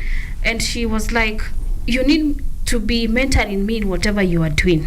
And she told me I need to wake up from this house. I don't want to stay in the house anymore. I want to be consistent in whatever I'm doing. So if you can introduce me to whatever you are doing, I'll be glad. So I introduced her to what I do, and I'm glad she's doing very, very well. Congratulations, Mary. And the advice that I can give youth, specifically people of my age, is consistency. If you are good in tailoring, please make those clothes. We have fundi ni moja. Look at what he's doing. Bolo. So if you're good in tailoring, if you're good in engineering, if you're good in teaching like myself, please have that consistency and take it as your responsibility to make yourself better. Don't look at Sylvia and say like, oh, Sylvia is doing very well. Sylvia is traveling to China, Indonesia, South Africa every week. Sylvia is traveling. She must have put work into it. She must work for it. So what I can advise our youth, please put in the work and believe that it's going to work one day. It doesn't have to work overnight. And there are stages of success. It might work for you right now. For me, it might take time. So we are on different paths. Don't look at your friend and see like they are doing better than you are doing and feel like you are lagging behind. No, there's what we call timing. So if you follow that timing and your path and put in consistency, put in the work, you're going to achieve whatever you want. And our youth should know that nothing comes easy. Nothing comes easy. If you have something that comes easy, then you must pay the price. Yes. It will also go easy. Yes. All right. Now, there's something that most young people ignore, and this is specifically the soft skills, leadership, communication, and those. How effective are these in terms of building your personal brand or building meaningful relationships, and how effective are they? For me, leadership skill, it has worked for me. Since I was young, I was a leader. I was what do we call them? The class prefect. I came to high school. I didn't want any responsibility. I came to campus. I was a gender representative for the old Faculty of Arts, University of Nairobi. And when we came to our master's program, there was a program from the US whereby the class gave me the responsibility of a class rep. I was not a class rep at my master's level, but we have other groups that the university feels like, University of Nairobi feels like Rebecca can lead this kind of group. Rebecca can offer support to this kind of group. So leadership skills usually lands you somewhere. You don't have to be led. You can also lead and show the people that you have the skill of leadership. And leadership comes with other responsibilities, other attachments, yes, and other benefits. So many benefits in leadership is a soft skill. And there's another soft skill that you mentioned. Communication. If I can give my example, for instance, when I started teaching, I was shy. I didn't know how to communicate. But one professor, one that has mentored me into the space of research and academia, told me if there's one thing that you can do to yourself is teaching yourself how to communicate, and communicate effectively, not just communicate. Communicate effectively and do away with anxiety, do away with shyness, and you'll be out there shining. And here I am. Shining. Yes, shining. All right. What of these skills of diplomacy and cultural competence, being aware of emotional intelligence, how effective are they in terms of building meaningful partnerships and relationships? Individually or is as a person, of course, and also as a brand, whether you are leading you are venturing into a business and you're looking for partnerships. So how effective are these skills of diplomacy and cultural competence? For instance, diplomacy, at a space where I come from, there are so many partnerships, and I see them every day, especially at an institutional level. It begins from the institution, because diplomacy doesn't work like Sylvia and Becky. That is private diplomacy. But the ones that works for the youth, it is the public diplomacy, because they work under institutions. For instance, if the U.S. Embassy would like to work with the University of Nairobi, they can create the AXU Center, which is Africa Center for the Study of the U.S. If it's Chinese government, it would like to work with the University of Nairobi, they call for that establishment of Africa Center for the Study of China. So this kind of diplomacy now puts the youths into work, because there are people who work under these institutions. For instance, there is what we call cultural exchange under the same institutions. So diplomacy has put people, especially people who are doing international relations, they are benefiting from this kind of engagements. All right, now if there is a myth that you'd want the young people or Kenyans to unlearn on matters, relationships and opportunities or partnerships with different countries or within the country, what would that be? And what would you want them to adopt instead of what they believe? One myth that I would like our people to know is that there's so much, especially from the Western media, that they try to tell us that we should avoid China. China is the nowhere goes on. But that China is taking advantage of Africa. But these same people, they were here before China. And most of their industries, I was buying products in the US, and the only thing I could see is made in China. Especially their industries are domiciled in China. So why not us look east? We should not be always looking at the west. We can also look east, and I'm happy we are looking at both east and west. So we should do away with that myth like China is taking advantage of Africa, and we should always look at the west. Yes. All right, I love that. Always looking at, you're looking at what direction. Yes. Like I said, we were beginning the show that it's high time that tuanze kushtua wahenga mtaka yote apate yote. Yes, exactly. And also getting from the west. Now, any last words to our viewers before we wrap this up, because our time is also running late? Thank you for watching us. We have really had good time with Sylvia, and I'm happy to be here. Thank you. And I hope we have more engagements with you in the future. Sure. Thank you so much for making time for us. Now, that is on the discussion on the role of, or what can you do for your country as a young person. And just like we have concluded, what a nice way to conclude that we should not only look west, we should also look east for better and more creative opportunities, especially for the young people, if you want to progress in your career. So that has been On the Lounge with Becky. Coming up next is a discussion on the state of our nation, and of course we'll be reviewing the newspaper. See you after the break.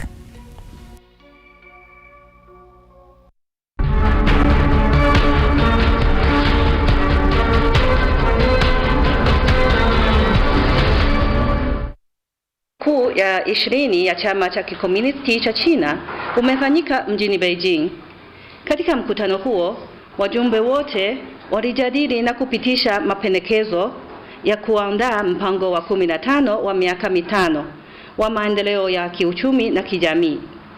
Mpango huu mpya ni kipindi muhimu cha mpito kwa China. Unaunganisha mafanikio ya mpango wa 14 wa miaka mitano na lengo la muda mrefu la kujenga nchi ya kisasa ifikapo mwaka 2035. Unasisitiza juhudi za China katika kufikia maendeleo yenye sifa bora, kuendeleza uvumbuzi wa kijani, mageuzi na ufunguaji wa hali ya juu, na kuimarisha ushirikiano wa kunufaishana pamoja na usalama wa pamoja. Katika mkutano huo, kamati kuu ya CPC ilianzisha kanuni zifuatazo za mwongozo kwa ajili ya maendeleo ya kiuchumi na kijamii wakati wa kipindi cha 15 cha mpango wa miaka mitano, ambazo ni kudumisha uongozi wa jumla wa chama, kuwaweka watu mbele, kutafuta maendeleo yenye sifa bora, kuimarisha mageuzi ya kina, kuhimiza maingiliano kati ya soko lenye ufanisi na serikali inayofanya kazi vizuri, na kuhakikisha maendeleo na usalama. Kanuni hizo haziongozi tu mwelekeo wa maendeleo ya China kwa miaka mitano ijayo, bali pia zinafungua fursa mpya za ushirikiano na Afrika.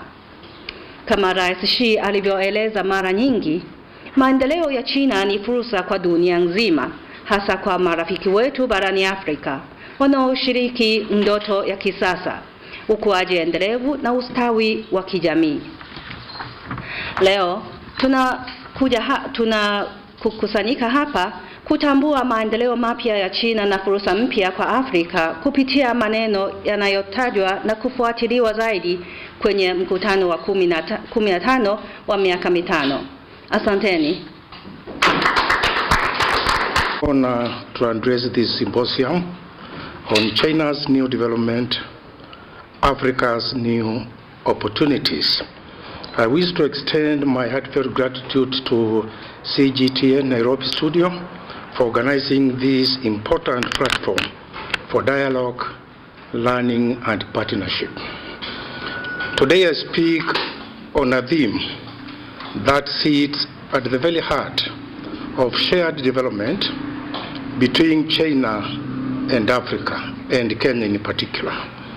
Green innovation in agriculture, nurturing sustainable growth for China and Africa. As we stand at a pivotal moment in global transformation, marked by technological shifts, climate challenges, and renewed development priorities, the intersection of green innovation and agriculture offers one of the most promising frontiers for China-Africa cooperation. The new context, China's 15th five-year plan and global sustainability. The recent fourth plenary session of the 20th Communist Party of China Central Committee and its recommendation for the 15th five-year plan 2026 to 2030 reaffirms China's commitment to high-quality, innovation-driven, and sustainable development.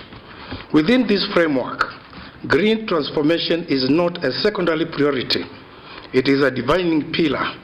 China's emphasis on new quality, productive forces, renewable energy, smart agriculture, and rural revitalization sets a clear direction for building an economy that thrives without degrading the environment.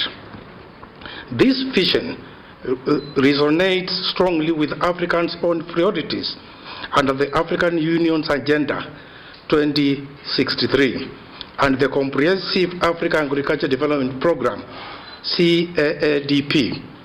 Both recognize agriculture as the backbone of continent's economies, employing nearly 60% of its population and contributing about 1/3 of its GDP. But both also acknowledge a central challenge: how to feed a growing population sustainably amidst climate variability and environmental stresses. Herein lies our shared opportunity to use green innovation in agriculture as a catalyst for inclusive growth and ecological resilience. Why green innovation in agriculture matters? Agriculture is not just about food. It is about life, livelihoods, and landscapes. Yet traditional farming practices in Africa are increasingly strained by resource depletion, erratic weather, and declining productivity. Green innovation offers the tools to reverse this dangerous trajectory. It encompasses 1, smart and precision agriculture, where digital tools optimize inputs and outputs. 2, climate resilient crops that withstand drought and heat. 3, circular farming systems where waste becomes a resource. And 4, low carbon technologies such as solar powered irrigation and biogas energy. China's own agricultural modernization experience provides instructive examples. Though initiatives like the Digital Village Strategy, and smart agriculture pilot zones, China has demonstrated how data analytics, artificial intelligence, and Internet of Things technologies can transform rural productivity while conserving national resources. For Africa, these lessons can be adapted, not copied, to local realities. Many African nations are already pioneering mobile-based extension services, solar irrigation systems, and drone-assisted mapping. The challenge now is to scale and sustain these innovations through partnership, policy, and finance. Pathways for China-Africa cooperation in green agriculture. What are we supposed to do? Let me propose 4 practical pathways through which China and Africa can nurture sustainable agricultural growth together. 1. Joint research and technology transfer. Research collaboration is the seedbed of innovation. China and Africa should deepen cooperation between agricultural universities, research institutes, and private innovators. Platforms such as China-Africa Agricultural Technology demonstration centers can be upgraded into green innovation hubs, linking or connecting agri-tech startups, researchers, and policy institutions to co-develop context-specific solutions. Areas of focus could include low-emission fertilizers, soil regeneration, water-efficient irrigation, and post-harvest loss reduction. Green finance for rural transformation in agriculture. As China's new financial strategy demonstrates, finance is the strategic spine of sustainable growth. Green finance mechanisms such as climate bonds, green credit facilities, and branded finance platforms can mobilize long-term investment into sustainable agriculture. China's experience in structuring green banks and rural credit cooperatives offers valuable insights for African financial systems. By aligning investment criteria with sustainability metrics, we can make it profitable to protect the mother planet. Digital and data-driven agriculture. The digital revolution is transforming how farmers access information, markets, and credit. Through e-commerce platforms, remote sensing, and artificial intelligence-driven and advisory services, farmers can make better decisions and reduce risks to the environment. Collaborative projects between Chinese technology firms and African agri-tech innovators can help expand digital infrastructure and data sharing frameworks. Such cooperation not only enhances productivity, but also promotes transparency, accountability, and traceability across supply chains, and therefore reduces corruption, which we all know is enhanced by middlemen policy in African marketing of our agricultural products. Capacity building and youth engagement. Sustainability depends on people, especially the next generation. China's experience in rural education, vocational training, and farmer cooperatives can inspire African programs aimed at empowering the youth and women in agribusiness. Scholarship programs, agricultural exchange fellowships, and training in green entrepreneurship should form the backbone of future cooperation. When young Africans see agriculture not as a means of subsistence, but as innovation, we secure both food security and future prosperity of the continent, building a shared vision for sustainable agriculture. Green innovation in agriculture is not a technical agenda. It is a civilizational commitment. It speaks to our moral responsibility to future generations, to posterity, to ensure that growth today does not compromise the Earth's capacity to sustain life tomorrow. China and Africa, as part of the Global South, share both vulnerability and vision. We are negatively affected by climate change, yet we are also rich in biodiversity, natural capital, and youthful energy. By joining hands, we can demonstrate that sustainability and development are not opposites, but allies. Cooperation should therefore rest on three shared principles between China and Africa. One, mutual learning and respect for local context. No one-size-fits-all model can work for China and Africa. Innovation with inclusion, ensuring small orders do benefit not just the large multinational corporations.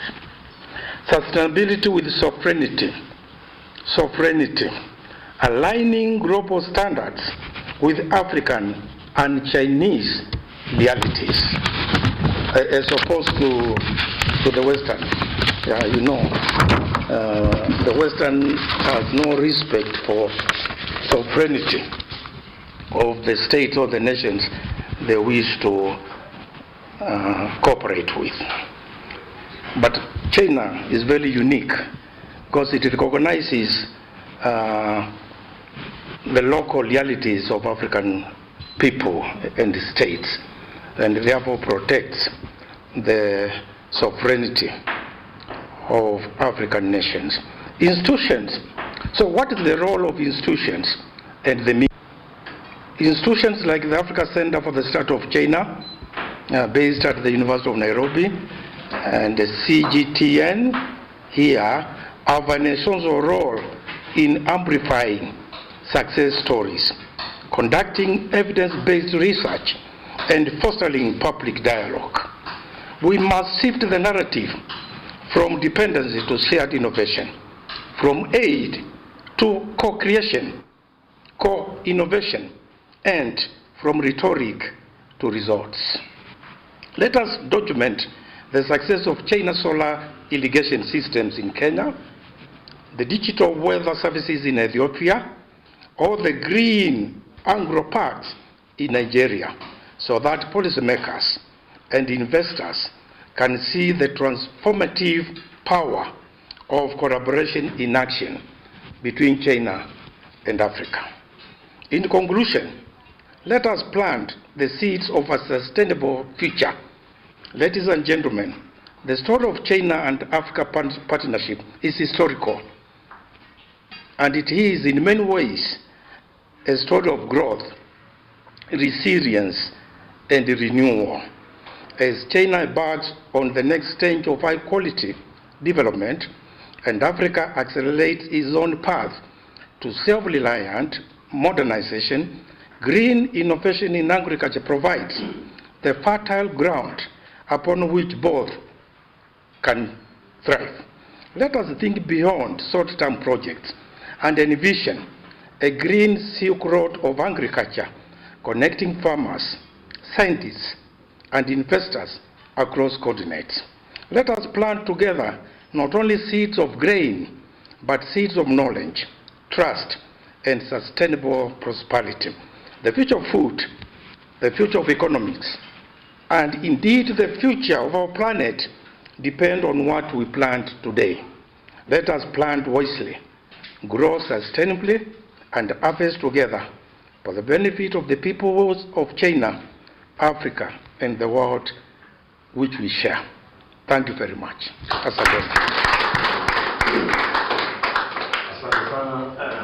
Third future through innovation and connectivity, and it's a gathering that reminds us of our future that will be shaped not only by economic strategies and policies, but also by the connectivity, energy, and vision of the young people in the two countries and continents.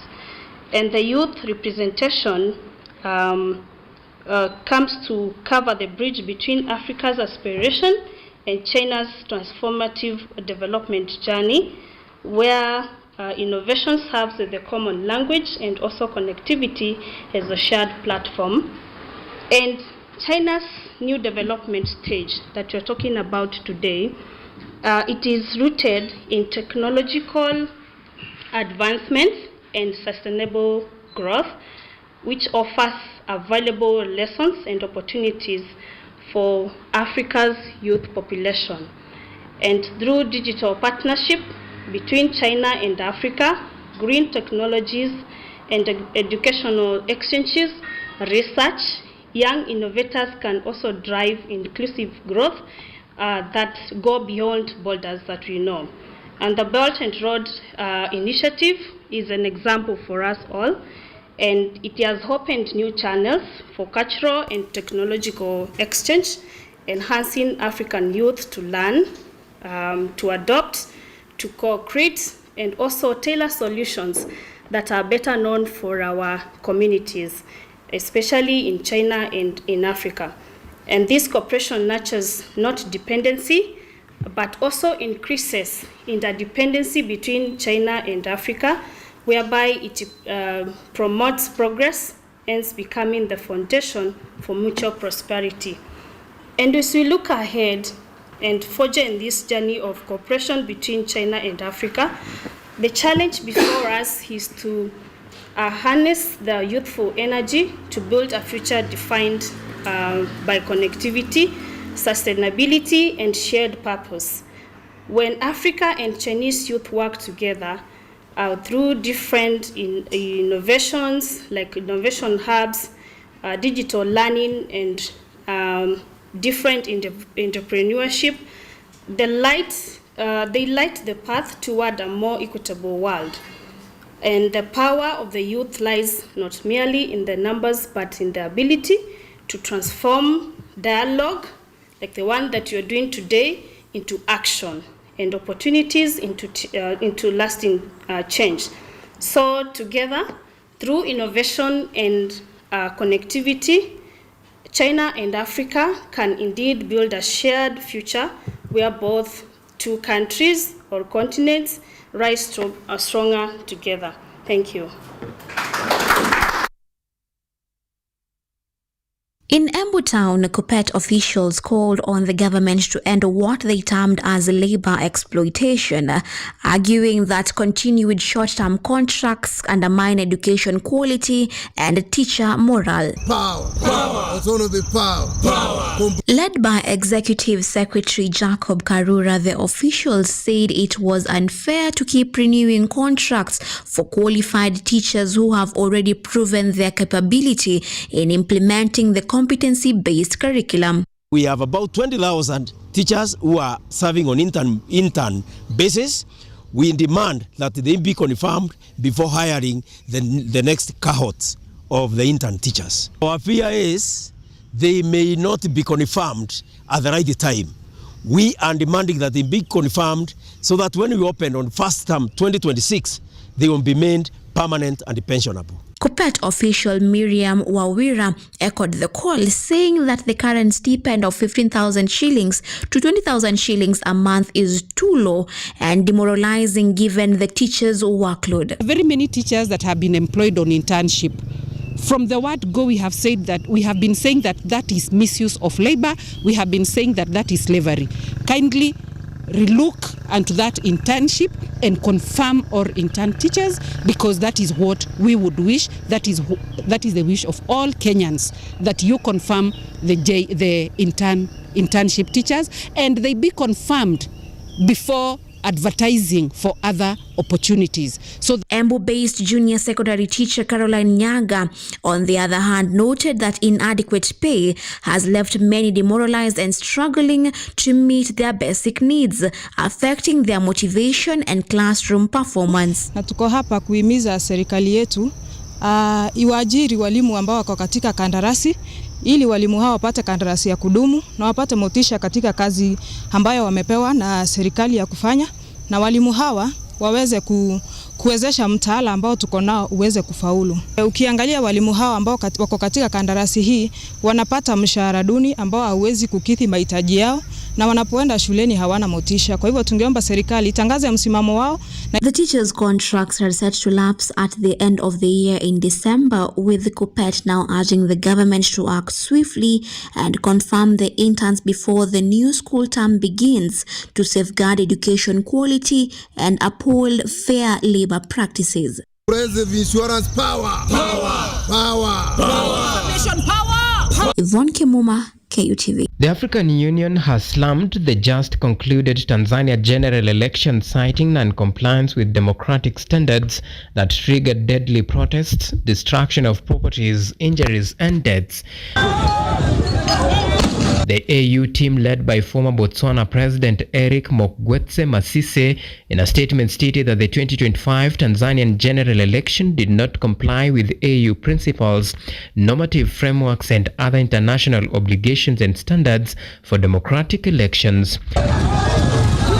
The mission also witnessed incidents of ballot paper stuffing, voters being given more than one ballot paper, and even voters being given ballots without proper identification, with observers restricted from monitoring the vote count, compromising elections' integrity.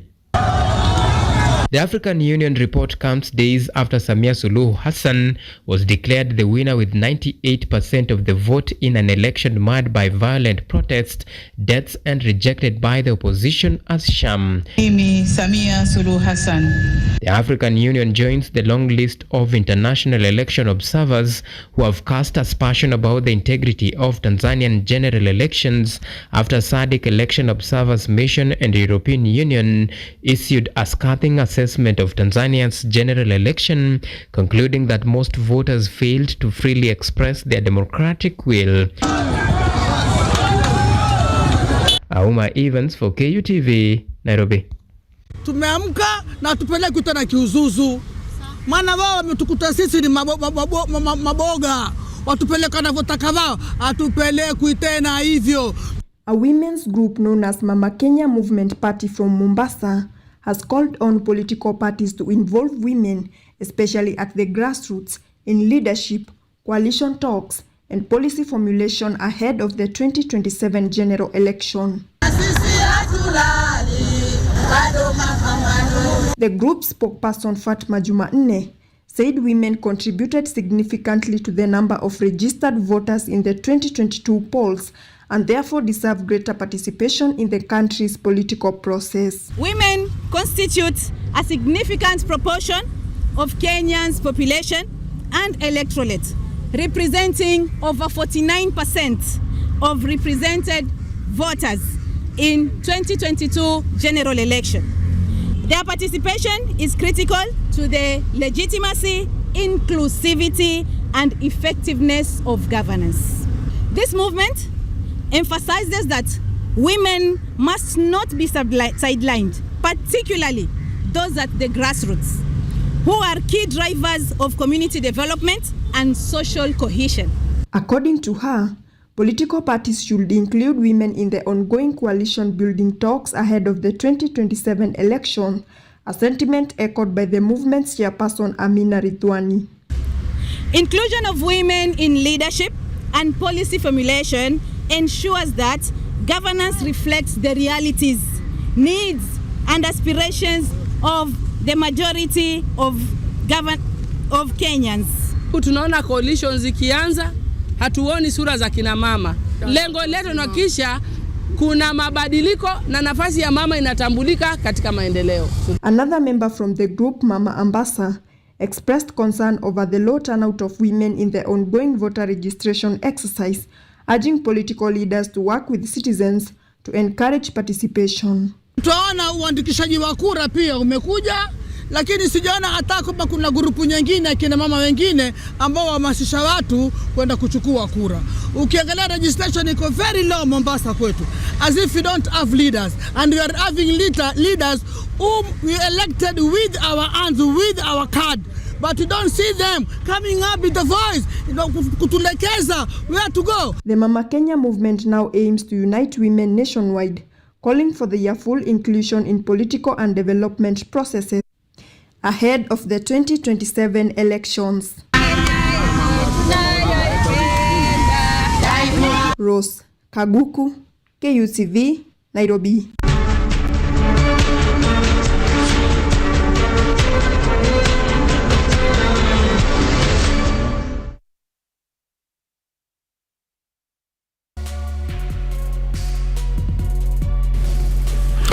All right, welcome back. It is now 16 minutes past 9 a.m. The last hour, I almost said 9 p.m. The last hour of KUTV Biashara Tuesday, and at this point, it's a point where we're supposed to be taking a look at the state of our nation, and that means we'll be going through the newspaper headlines and getting a look of other stories in the newspapers. We won't be looking at each and every story because of interest or with the interest of time, but let me just take a brief look at the headlines before we introduce our guest in studio. We have The Star saying Ruto plots to split opposition, targets Kalonzo and Wamalwa, story on page 6. We have story page 4-5, how Natembea's rise could redraw Ruto's 2027 game plan.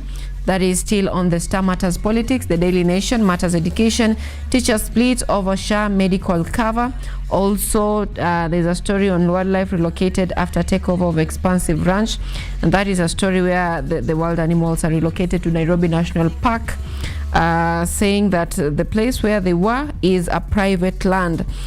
Police hiring stopped by the courts again. That story still on The Daily Nation, why Trump's deputy won't be coming to Kenya. That story is on page 8 of The Daily Nation. And an important part which we will not fail to mention is on The Healthy Nation, where they're saying Nairobi's rising youth suicide, and it is reported that around 30 youths commit suicide daily in Nairobi due to unemployment and hopelessness. On The Standard, Principles from Hell, and this talks about the Teacher Service Commission being unfair, or rather ignoring the teachers' welfare, leading to resignations being sent, and this talks about the unfair promotions and all that. So that story is given prominence on The Standard. Those are the headlines that you're having this morning right here on Biashara Tuesday for the newspaper review.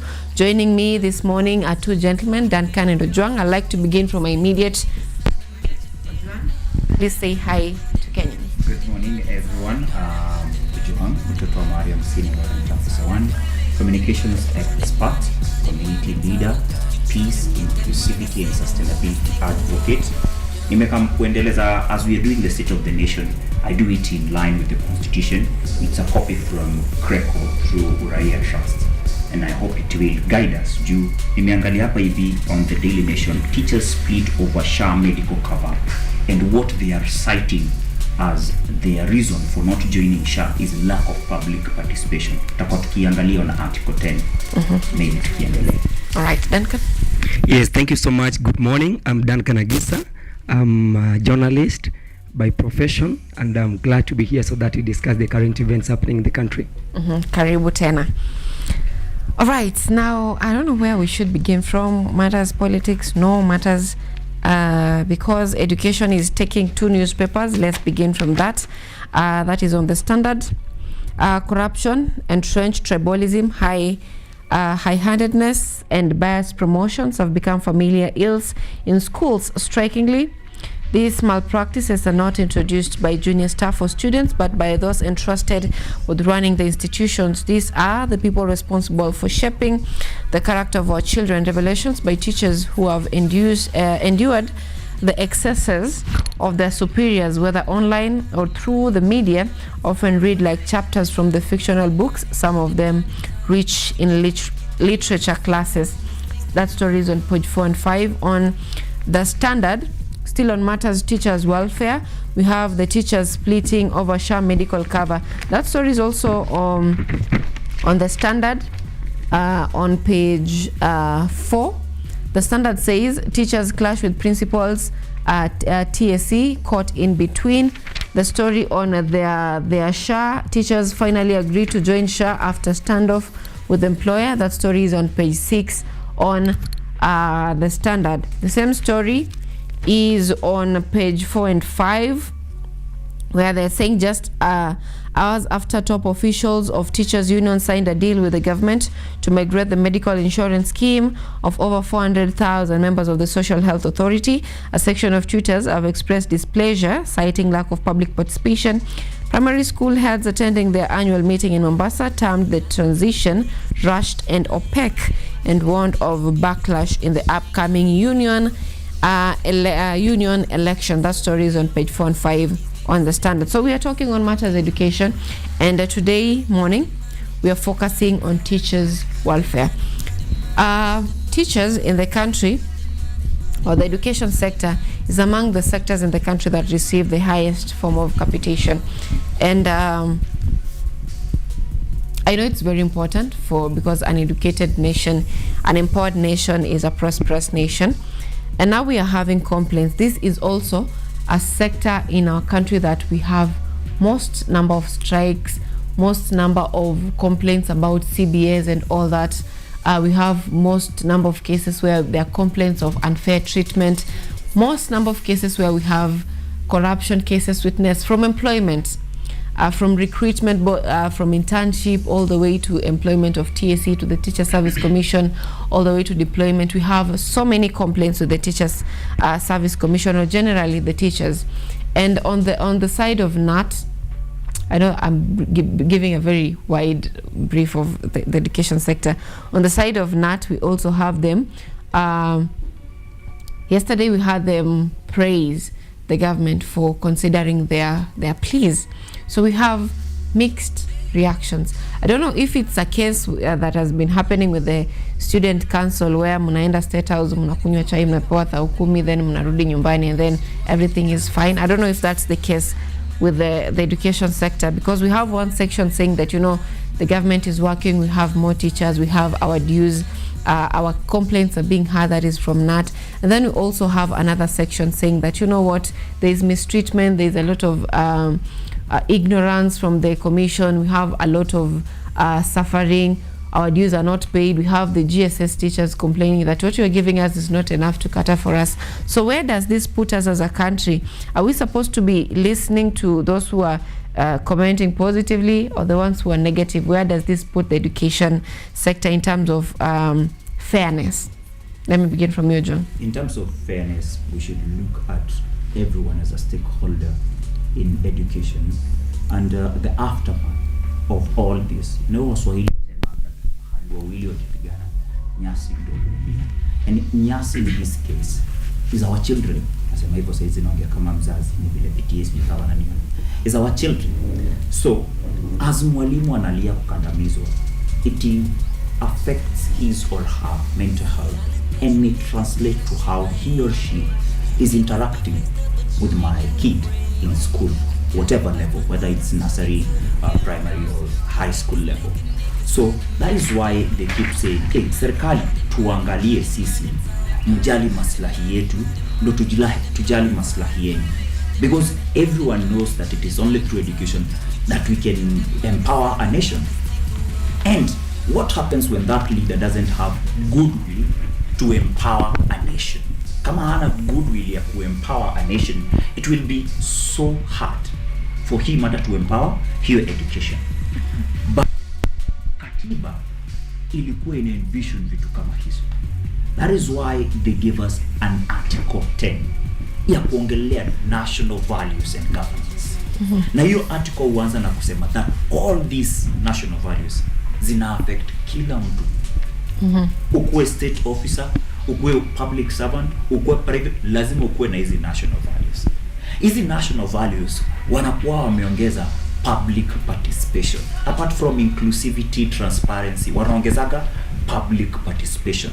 Ndo tusikuwe na kitu inaitwa monopoly of brilliance, such that mimi leo naweza sema mimi ni chief hustler na nitoe mpango wa kuwasaidia watu hapa hivi, na niulete niwapee hiyo project.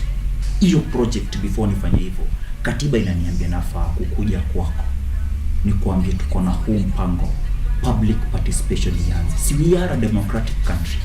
Tukikubali ni sawa, tukikataa ni sawa. In fact, hata hiyo katiba yenyewe 205 Wakenya waliikataa. That was after in the year 2000 Wakenya kusema wanataka katiba yao. Wakaweka mhindi kwa jina Yashpal Gai, akakuja kwa ground, akauliza watu mngetaka katiba inakaaje, na ikatengenezwa, ikaitwa Bomas contract, Bomas draft. Lakini 204-205 the president who is praised today as the best president, hata mimi namtambua yeye, walikaa chini wakasema wata-alter hii katiba na wakaita wako draft. And people like Baba wakasema no, kuna kitu inaitwa public participation, ni sawa, iko fiti na sisi tunaitaka. Wakakataa hadi hiyo kati in 205. In 2010 wali make sure that everything you want as a government, pitishia public participation. Ndio maana kuna walimu wanasema sisi hatuko sawa kuingia SHA. Hatukatai unasema SHA ni mzuri, lakini tungeulizwa. Kuna mahali pia wanasikia wengine wakisema that walimu wanafaa wabaki kwa other medical schemes other than SHA. Kama sisi wote we are equal before God, si basi tukae kwa basket moja. Walimu wakiumia watoto wetu wataumia. Walimu wako na nguvu ya wao wenyewe kusikizwa through their unions. Shida ni wakishika secretary general hivi, si lazima mpate chenye mnataka. So walimu waongezeke kuweka unions. Isikuwe tu ni kubet pekee for the post primary teachers, ama NAT pekee, ama COSNET pekee. Walimu wa JSS wao ndo wanalia zaidi because hawajui kama ni walimu wa high school ama wa primary. Wafungue union yao na ikuwe strong, wakuwe na one voice in unity.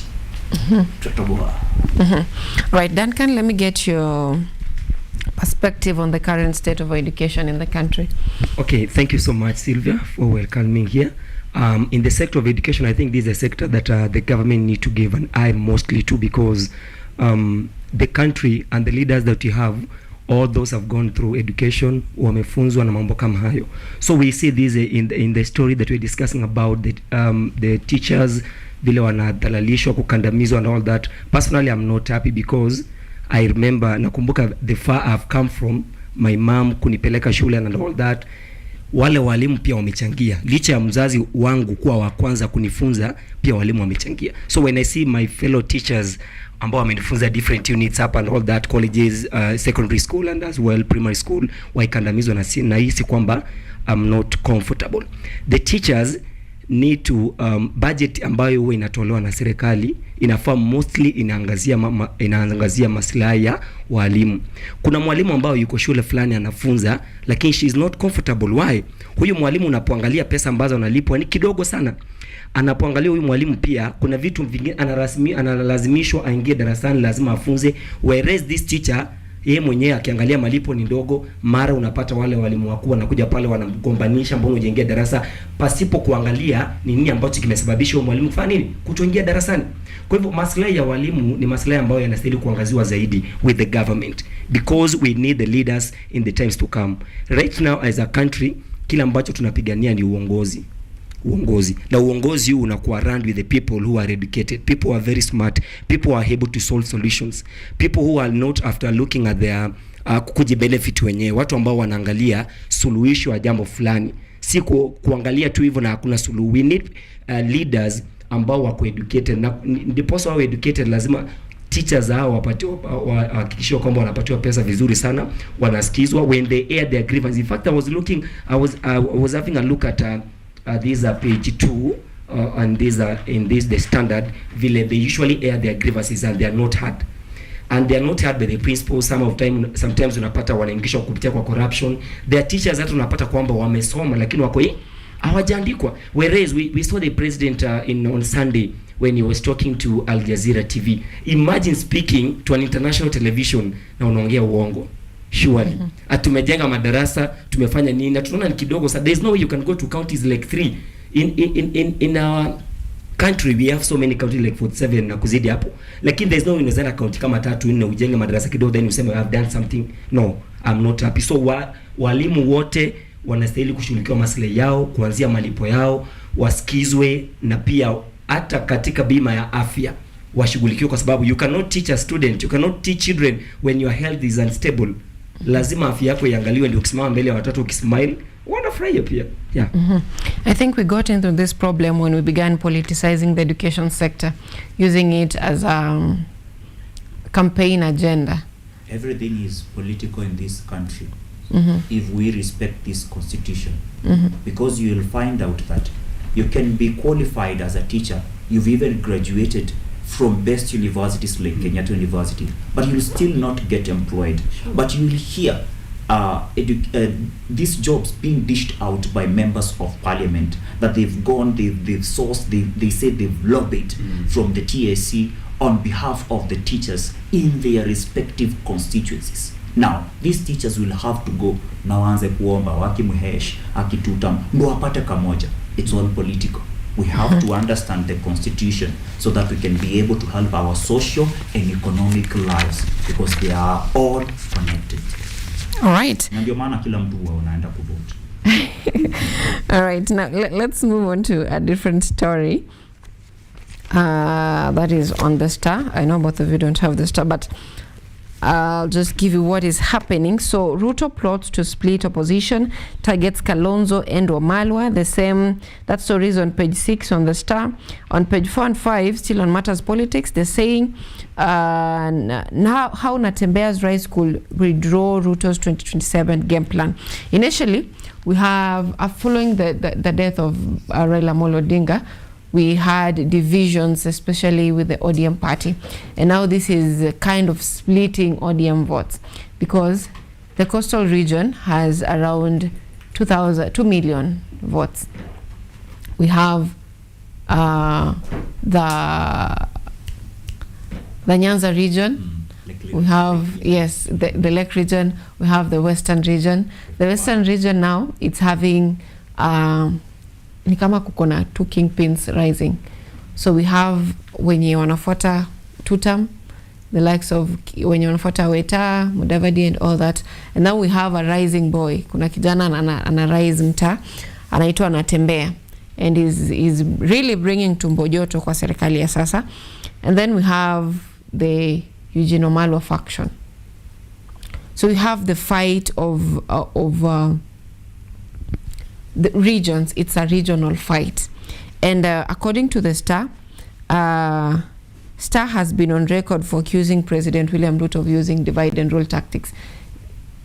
I don't understand Star editors, but then they're on record of having saying that President William Ruto is going to be using divide and rule tactics to spearhead his win come 2027.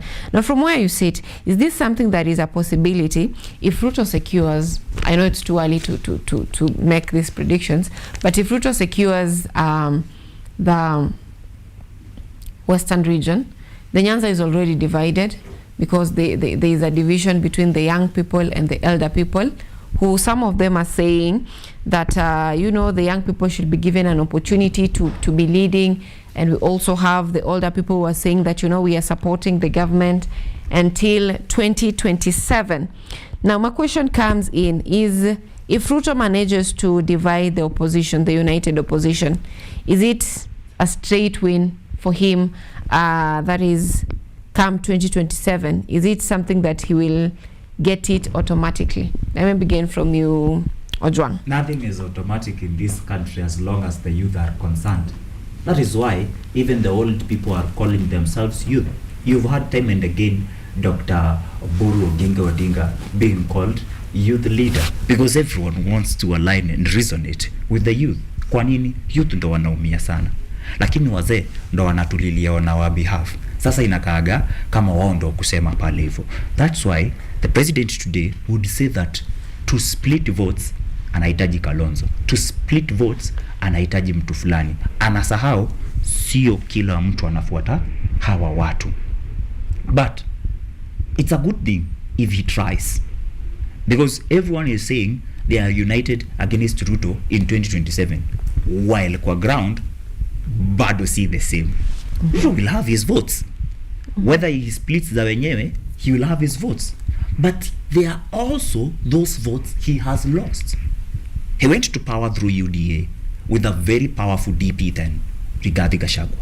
Rigathi Gachagua says, if he was able to make William Ruto a president in 2022.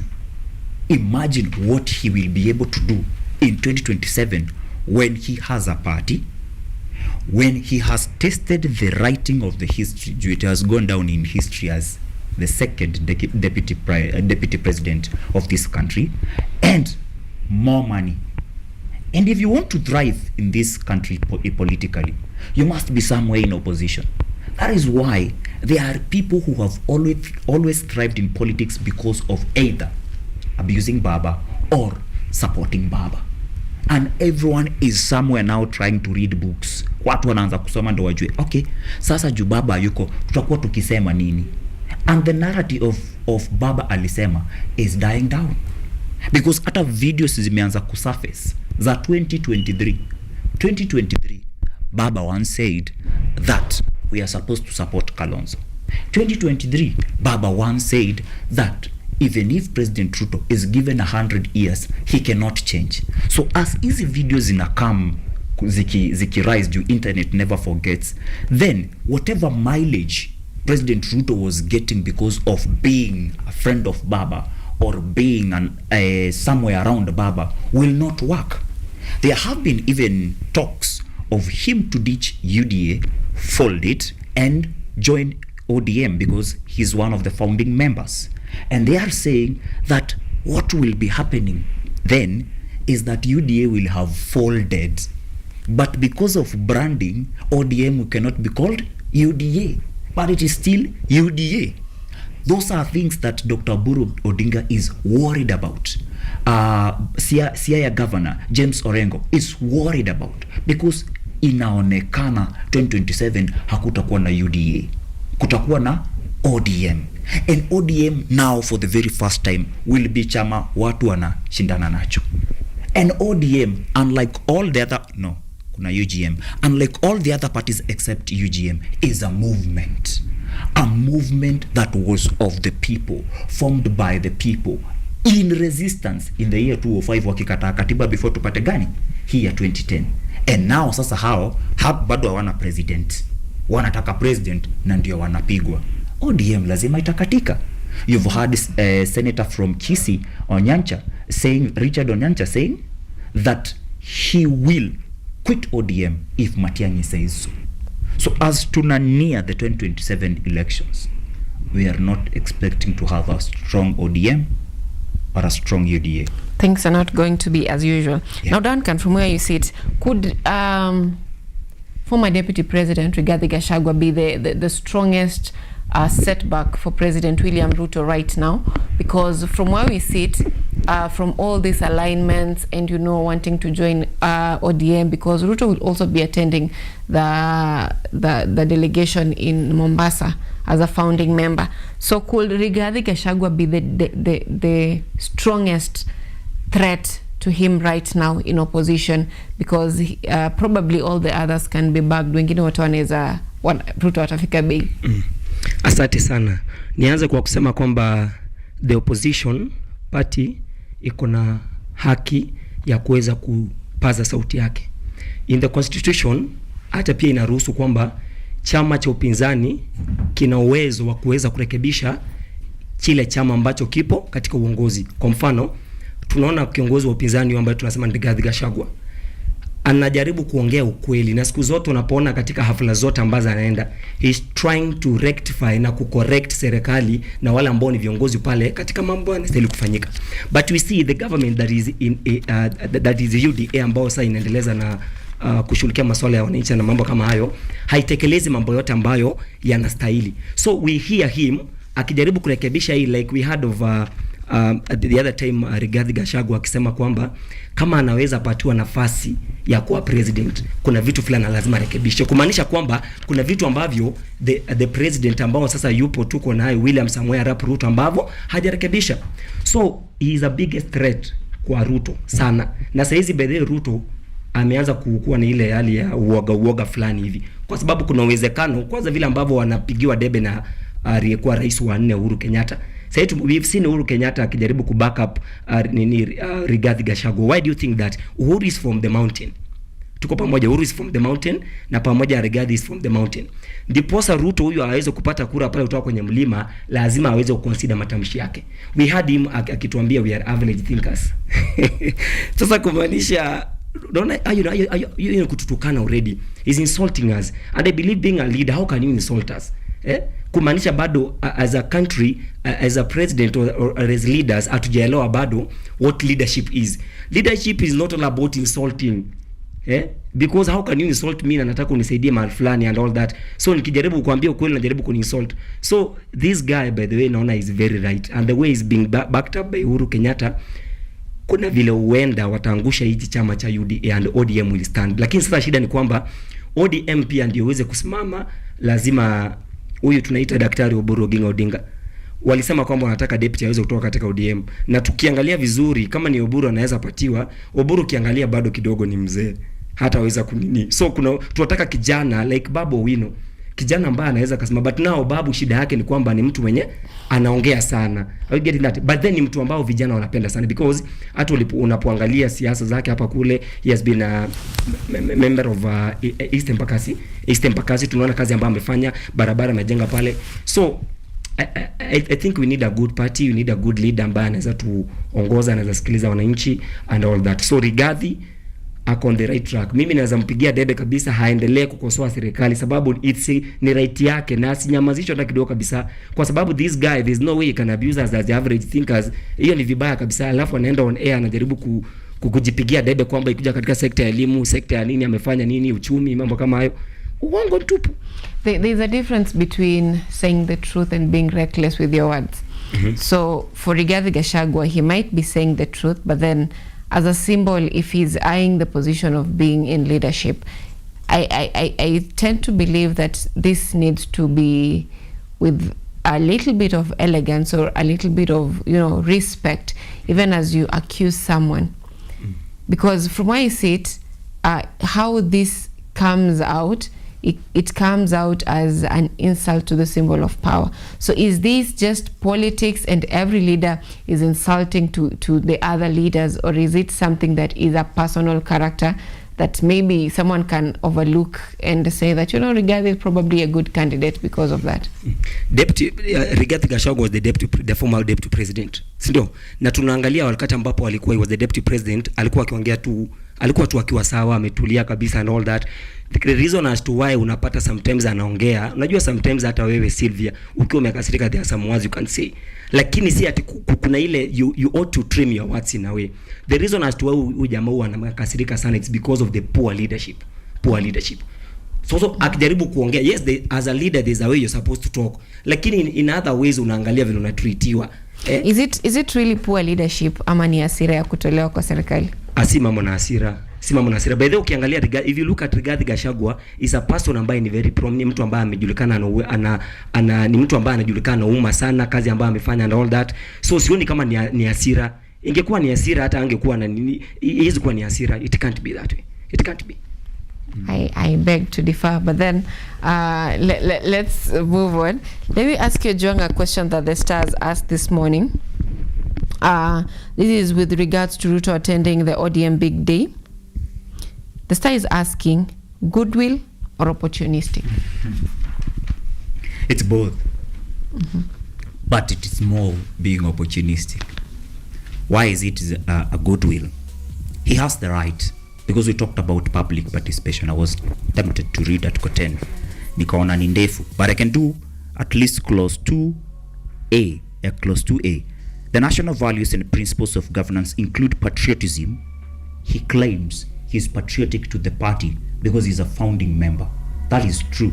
The fact that he left doesn't mean he didn't love ODM. In fact, it was through Pentagon that he left. It was a disciplinary action. Ni ODM ilisema, kijana, for good. So, akitaka kurudi home, si anaweza rudi akitaka. National unity. Kama akona national unity na ana ticket ya ODM juu, UDM anze inaisha. UDA hata kale kamguu kanakuwa kamebaki pale, siku hizi wanaeka wheelchair juu ya ile story ya kushoot mguu. So ataenda huko. Sharing and devolution of power, lazima ajifeel ako pamoja na watu wa Mombasa. Saizi kisiasa wanajaribu kutuuzia that Mombasa ni ngome ya ODM. So rais na gavana Abdul Samad hawatasema wako pale kisiasa, watasema wako pale juu ya hiyo spirit of devolution na maswala kama hayo. But why is that being an opportunist? How is that being an opportunist? We are supposed to make all parties be independent. That wewe hufai kuje kwa chama chetu with an intention of kutumalizia chama. Watu wa ODM wamelia time and again. Wallahi huyu kijana akirudi chungwa kimeisha. We've had, tumeongelea kuhusu kuongea ukweli sometimes na kuongea vibaya sometimes kwake kiongozi aliyekuwa DP Rigathi Gachagua. Today I say that if you follow your constitution rights and the national values are in you, hakuna mahali wewe kama kiongozi unafaa kuongea matusi. Because if you have national unity, nikitusi huyu na ni kiongozi, kumaanisha kutolewa ofisi haimaanishi yeye si kiongozi. Baba ameaga akiwa CGH upatwa na marais pekee. We recognized him as a leader even when not elected. So Rigathi bado ni kiongozi. In fact, ni party leader. So yeye kama kiongozi akitusi huyu kiongozi mwingine, si watu wake watakasirika? Where is national unity there? Such things ndio zinafanya mpaka former president Uhuru Kenyatta anatem SG wake na kila mtu mwenye ni mpiaro katika chama cha Jubilee. Anaambia it's good to criticize, but usitusi mtu. We do criticize. Mimi I criticize the government. But hakuna mtu anaweza nisimamisha kizimbani, Ojwang ulinitusi. That is going against the national values of us as a country. So kama kuna goodwill, Ruto afai kuingia chama cha baba. Anafaa aache chama cha baba, kama kitakufa kikufe on its own. But kama ni ukweli, huwa anafurahi venye anasema, anakipa akirudia that the only competitor wake aliaga, and he is proud of that. Then ataingia ODM na ODM itaisha on his own account, vile CCM imeisha on account ya Mama Samia. All right, now I want us to take a look at social issues, and this is on the Standard, the healthy, where is it? Not the Standard, the Daily Nation, Healthy Nation, and they're talking about a story where they're saying Nairobi's rising youth suicides behind the cold doors of Nairobi Funeral Home. A generation's dreams are ending. With over 30 suicide cases recorded weekly, health officials are sounding an alarm over the mental health crisis that's claiming the lives of young people crushed by unemployment and hopelessness. On the Healthy Nation, that story is on page 4 and 5, and they're talking, they have given statistics. Suicide cases between 2018 and 2021 has been on a rising trajectory, with 2021 having the highest number. Between the number of people arrested for attempting to die by suicide between 2015 and 2020 has been rising, the highest number being on 2017, and the male are recording the highest number of suicide cases or attempts of suicide cases. Remember, there was this rule that the court that was brought forth that attempted suicide should be treated as a criminal offense, and the psychologists argue that attempted suicide should be treated like a mental health disease or a condition. So due to the cost of living, with everything, kuna wengine hata ni asira ya Manchester United, but then there are several cases that are contributing to a rise of mental health crisis in the country. I want us to talk a little bit about mental health and your perspective of it and how this should be handled, and misconceptions about it. Let me begin from you, Duncan. Yeah, thank you so much, Sylvia. Talking about mental health, it's an issue that ought to be watched upon and also taken a look upon, mostly because umesema kwamba many youths are committing suicide and all that, and others are attempting. Okay, to me, first of all, niseme kwamba sio halali mtu kuweza kujaribu kujitia kitanzi. na pia sio vizuri kuweza kujitoa uhai. Lakini sasa tuweze kuangalia what is this thing that is making these youths to do what, to commit suicide, because you've highlighted that the highest number of those who have done that are the males, who are the men. Sasa niseme kwamba I think kile ambacho kinakosa pale ni ule ushauri. What is this that is making these youths to commit suicide? Hawajapata yale maelekezo. Hawajafunzwa vizuri jinsi ya kufanya nini, ya kuishi katika maisha. Kuna yale mafunzo ambayo vijana wanastahili kupatiwa. Lakini mostly also what really contributes is because of the poor economy. Unapata kwamba hakuna kazi. Unapata youths wanatamak, others are educated, wamemaliza masomo vizuri kabisa, but then there are no jobs.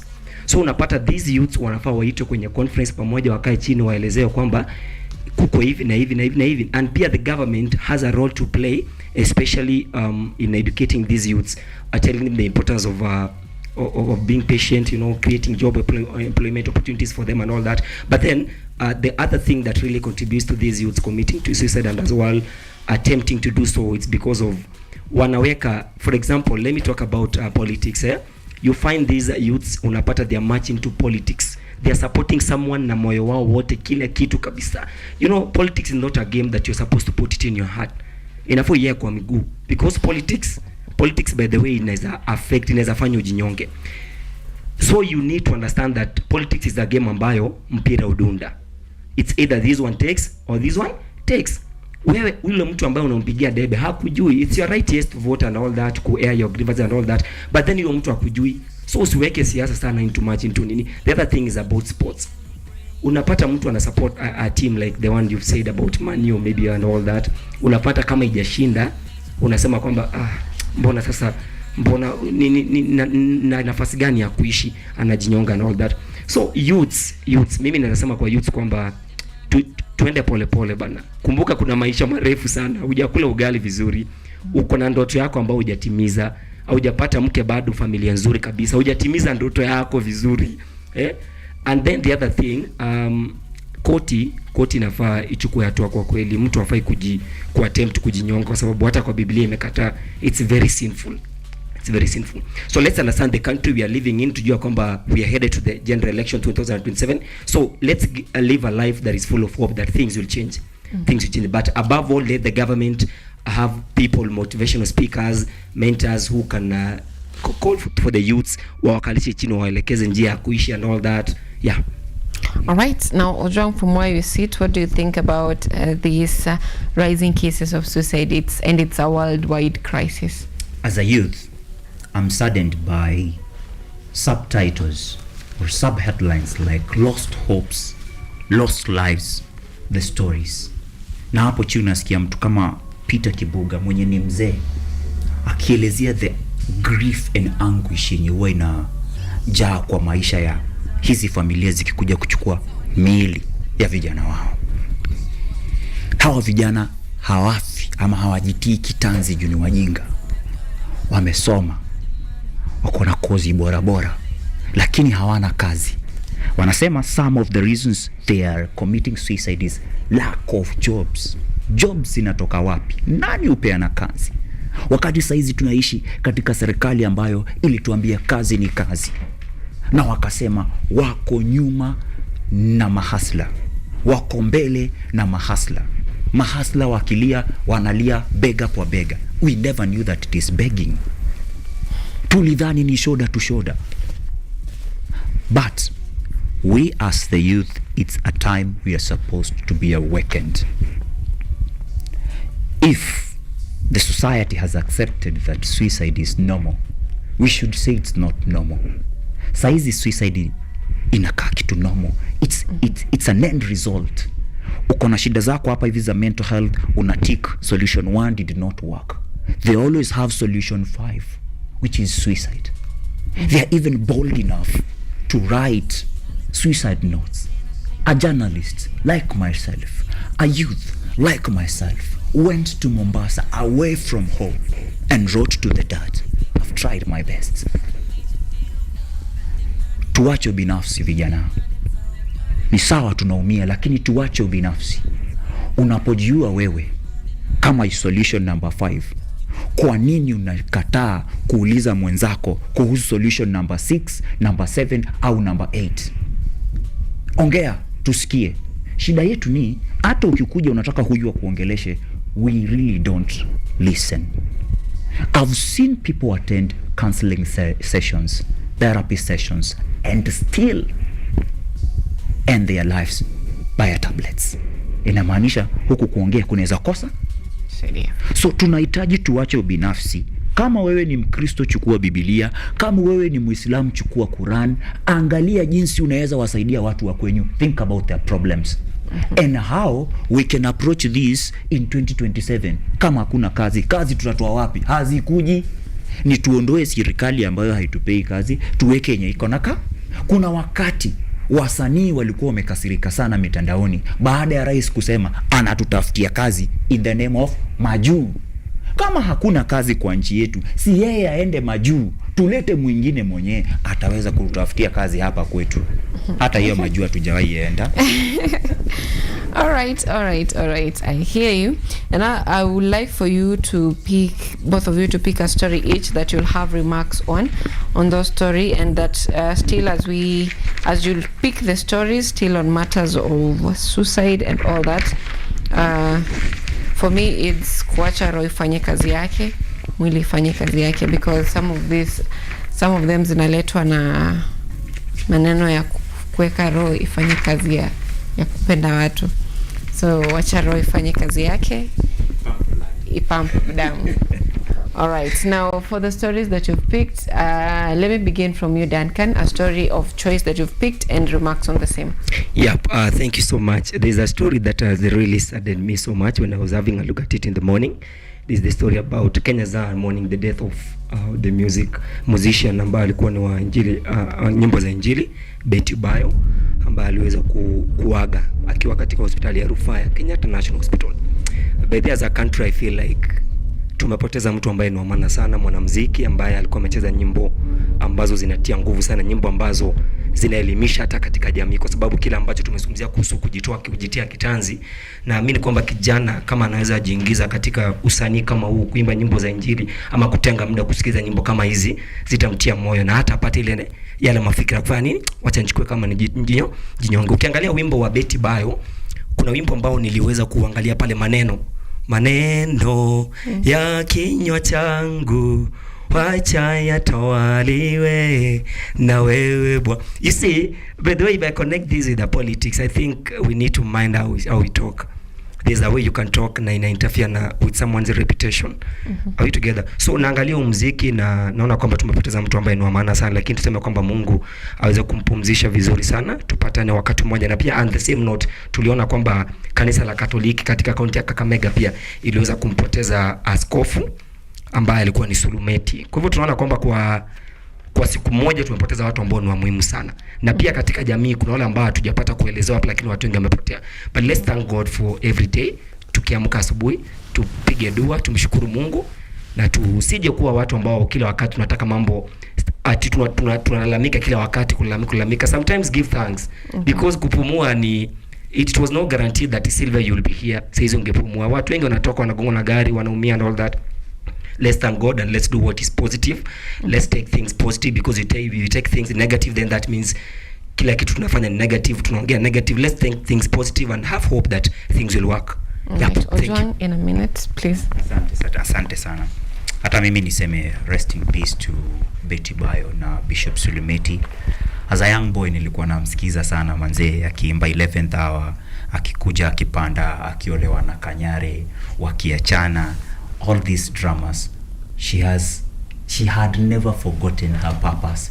That bado mahali kwa nyumba watu wamejifungia, walikuwa wanasikiza muziki wake na wanakuwa uplifted na wanafanya vitu zingine. Hata sadi walikosa kujiua juu walisikiza maybe ngoma zake 11th hour, that in the 11th hour Mungu atakuja na atakubariki. My story nataka ni pick iko kwa Daily Nation. Inaongea kuhusu stolen identities and shattered lives, how Kenyans are trapped in rising fraud wave.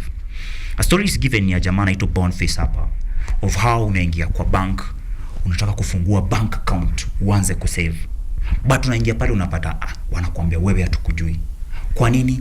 There is someone else who is registered in your details. In 2022, I got into CRB. I asked myself why and I started to follow up. How did I get into CRB? Juu kama ni branch, nilikuwa nimewalipa. Kama ni Tala, nilikuwa nimewalipa. And then, nafika pale kwa Safaricom napata niko na another line ya 0702. Na hii line hata ilikuwa na mshwari imesave.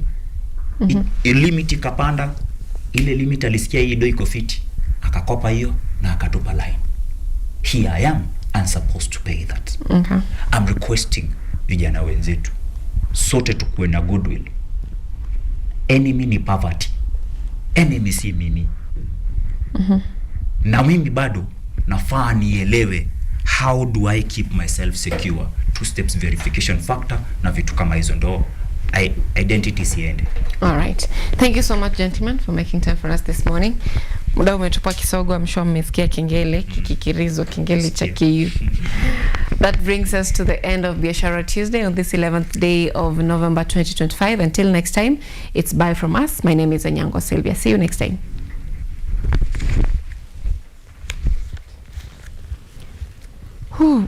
Kabisa, mimi nimefurahi manzi.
Are you an aspiring media practitioner, a graduate, or you just want to advance your skills in television production? Then welcome to Kenyatta University, where education meets innovation.